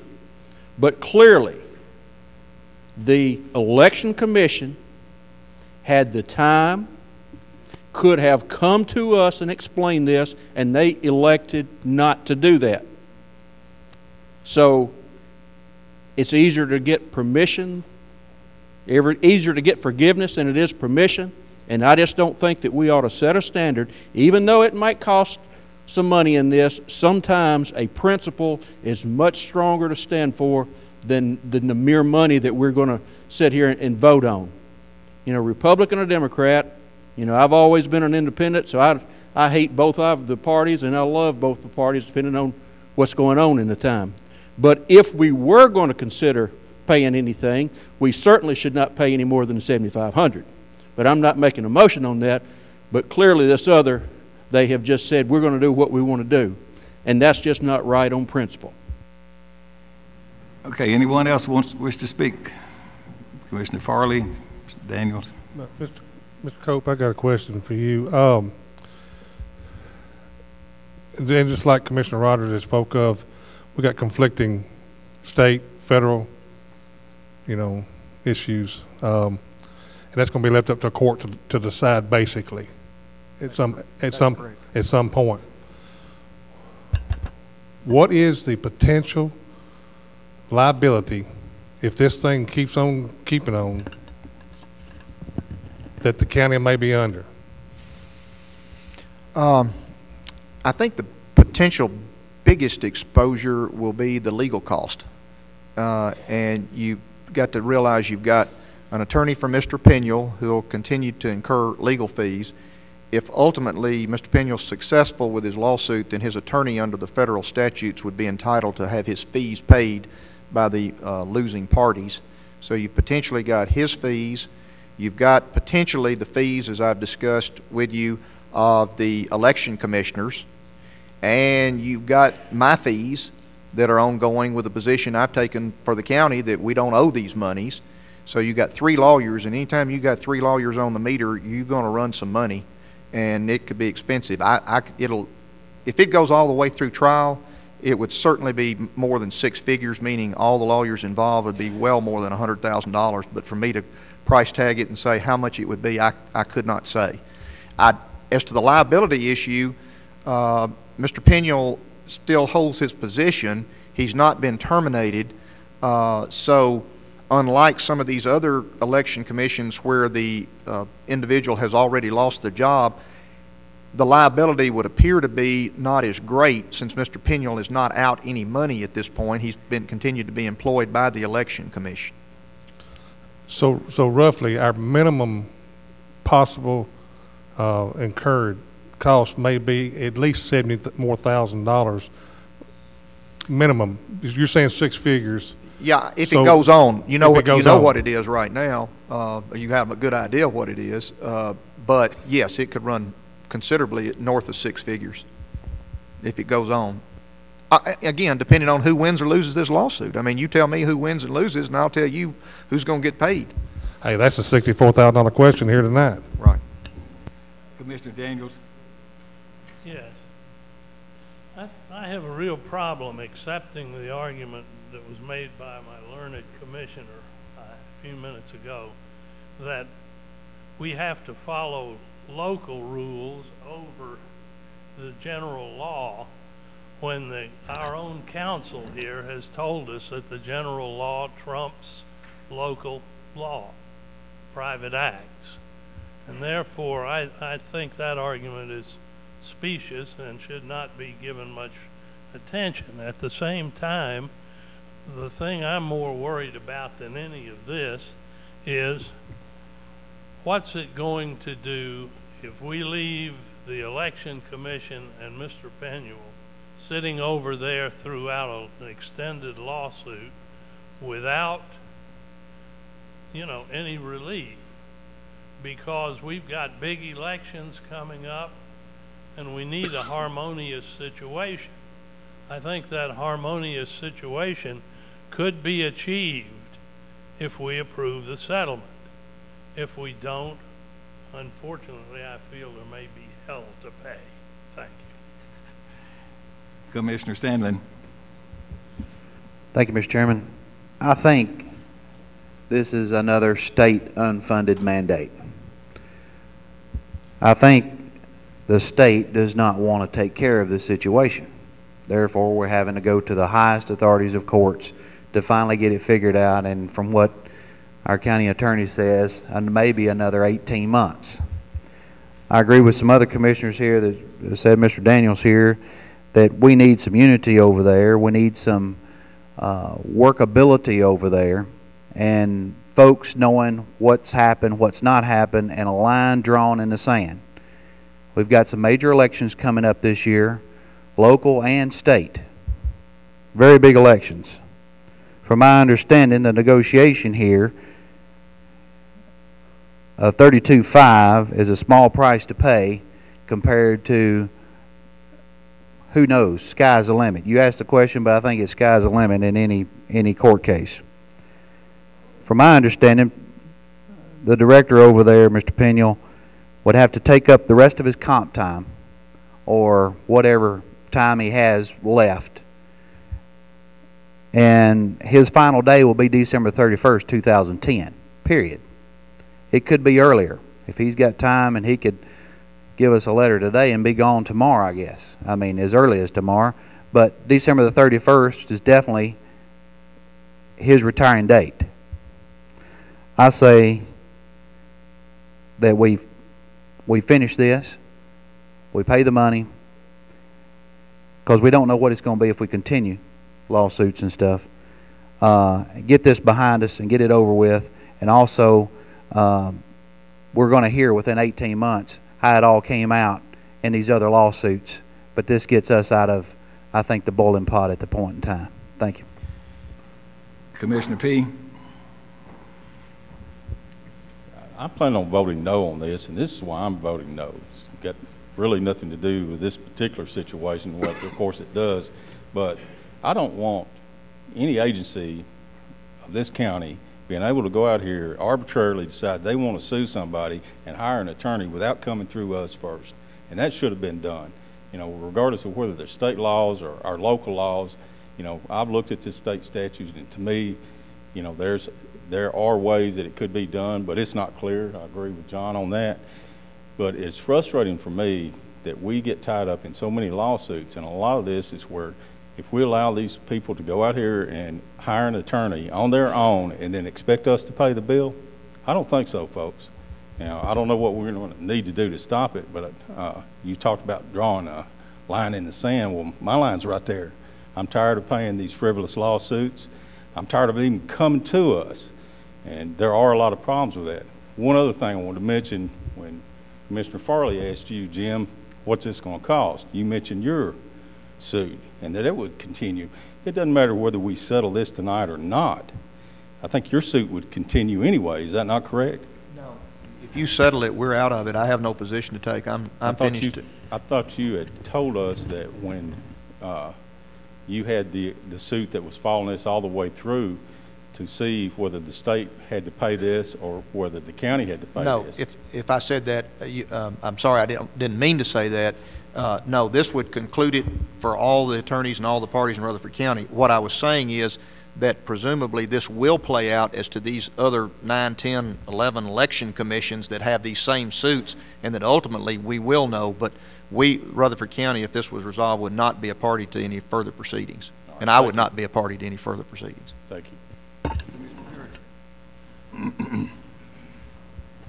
Well, I'm just glad I'm not on the election commission, because I've got a feeling, I agree with everything everybody said, but I've got a feeling that if they had come up here and asked for permission to hire an attorney, we'd have probably said no, because we would have said they were a state body. And And I hate it for that bunch over there, and I would love to vote to settle this thing tonight and put it to bed and move on, but I don't think we've got that legal authority, personally. I mean, I'm going to agree with what Commissioner Rogers said. I feel like we'd have another lawsuit staring us in the face by tomorrow night if we voted tonight to write this check. So as much as I would like for this to go away, and I think it would be smart money spent, I don't think we have the legal grounds to pay this, because somebody's going to, I think it's going to take a court order telling us who to pay it, whether it's Chancery Court. There's apparently a case there about legal fees, and hopefully they'll rule on it next week and tell us we have to pay this, and I'll vote for it. But until then, I want to just say I feel for the guys on the Election Commission, because they are stuck between a rock and a hard place. Okay, we've had a good discussion, a healthy discussion. Are we ready for a vote? Commissioner Sparks is up.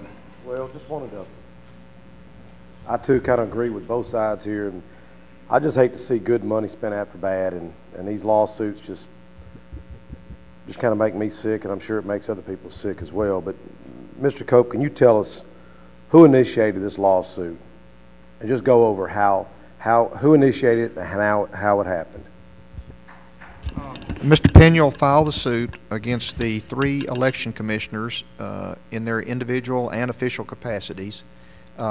He filed the lawsuit based on the allegations in the complaint that he was in fear that they were moving forward to terminate him in an illegal manner. So he alleged that he was going to, in effect, lose his job if he didn't bring legal action to stop it. But he is the one who filed the legal action. But he hadn't lost his job yet? No. Okay.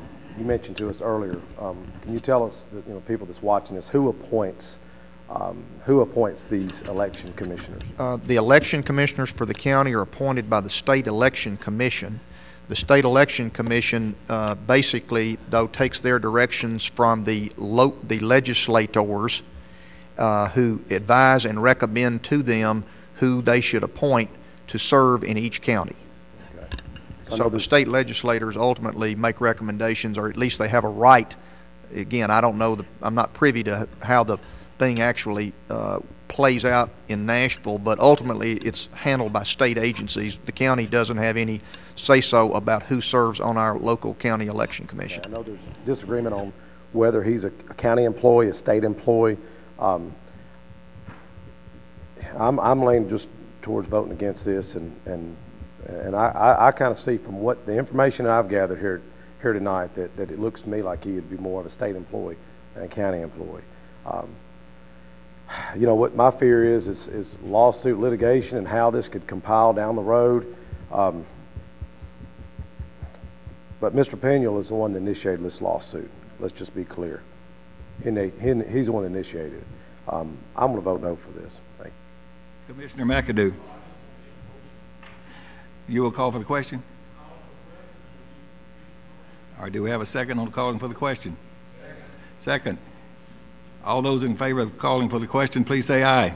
Aye. Any opposed? 1 no. Motion carried. We're ready to vote. Please cast your votes. Sorry, excuse me. Let me get back out the... Okay, hold on. I'll have to find Mrs. Be it resolved by the Rutherford County Board of Commissioners that the following budget transfer for the Election Commission be approved for the purpose of providing funding to pay legal services for the Election Commission and the election administrator. From election workers, $32,500 to legal services, $25,000, and other charges, $7,500. That's the motion. Question's been called for. Please cast your votes. Anyone that did not vote, anyone that wishes to change their vote, may do so now. Record the votes. 8 yes, 13 no. Motion fails. All right, let's move on to the next agenda item. Health and Education Committee, there's no report. Property Management Committee, there's no report. Public Safety Committee, there's no report. Now we're ready for the Steering Legislative and Governmental Committee report. Thank you, Mayor. Members of the Commission, this is a resolution opposing unfunded local government mandates.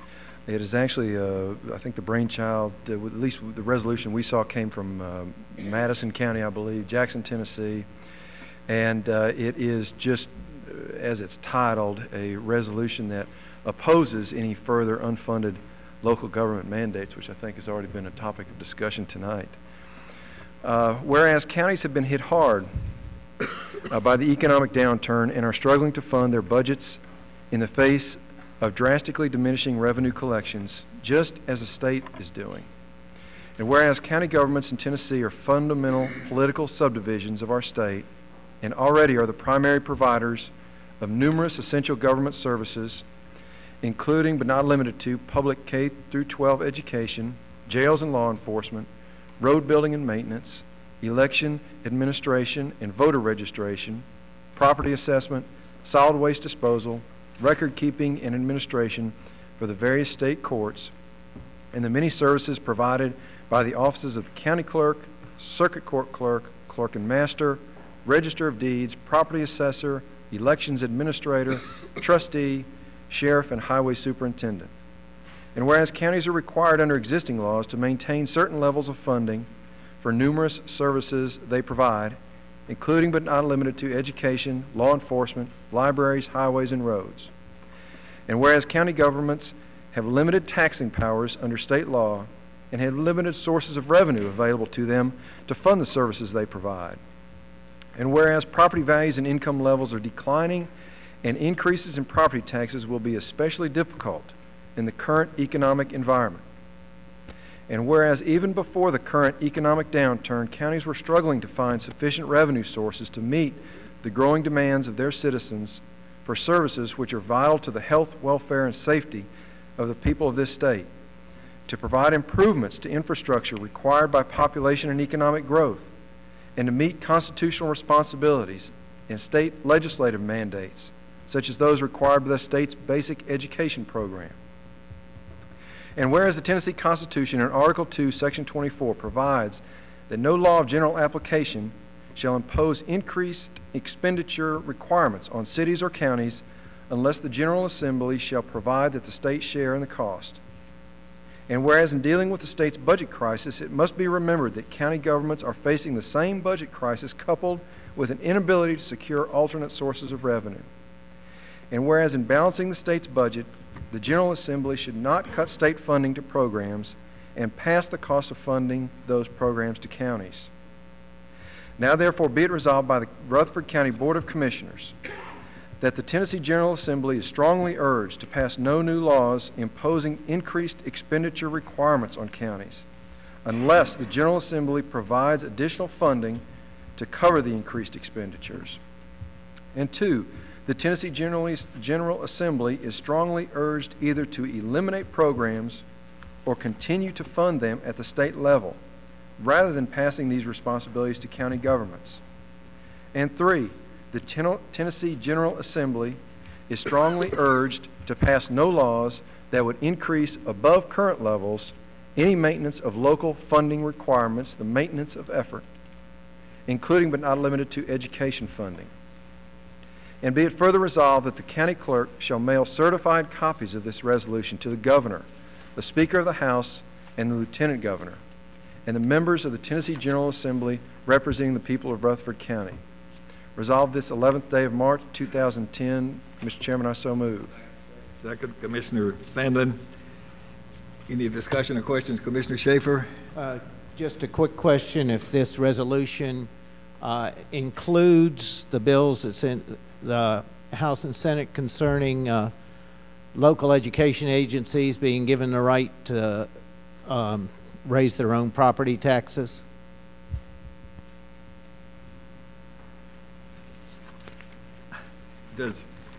I don't think that bill that's in the legislature has anything to do with this. Nothing at all. Okay, we have a motion and a second. Any other questions? All of you in favor of this, please say aye. Aye. Any opposed? Motion carried. Is there public works? There's no report from that committee. Is there any other business? Commissioner Bullen.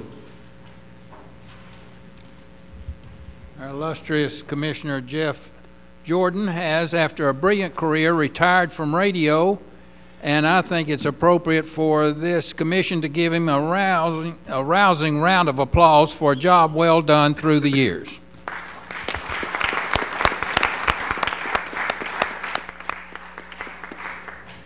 Commissioner Jordan wanted to say something, I believe. It wasn't about that at all, but I appreciate it. Not everyone would agree with that applause either.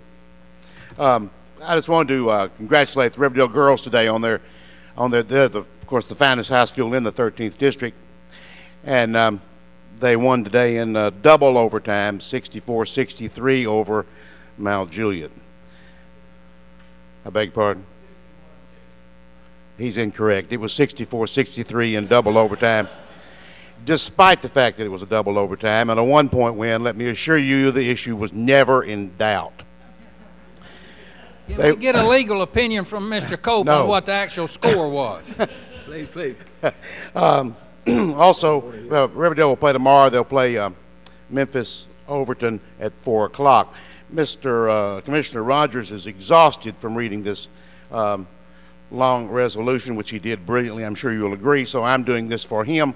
Siegel High School boys will be in the state tournament next Thursday, a week from today. We do not know at this time who they'll be beating or what time they'll be playing, but it will be at Murphy Center next Thursday. So good luck to Ben Dodson and the Siegel boys, and congratulations to Coach Hodges and the Riverdale girls. Thank you. Any other business? Commissioner Sparks. Real quick, Commissioners, I've asked Vicki to put this information about gangs and the threat of gangs coming into Rutherford County. If parents want to see this, they could go to Tennessean.com. Click under archives, under gangs. It's got some good advice for parents, teachers, and local businesses on fighting gangs and the threat that's coming into this community. Thank you. Anyone else have any business? Motion to adjourn is, we are adjourned.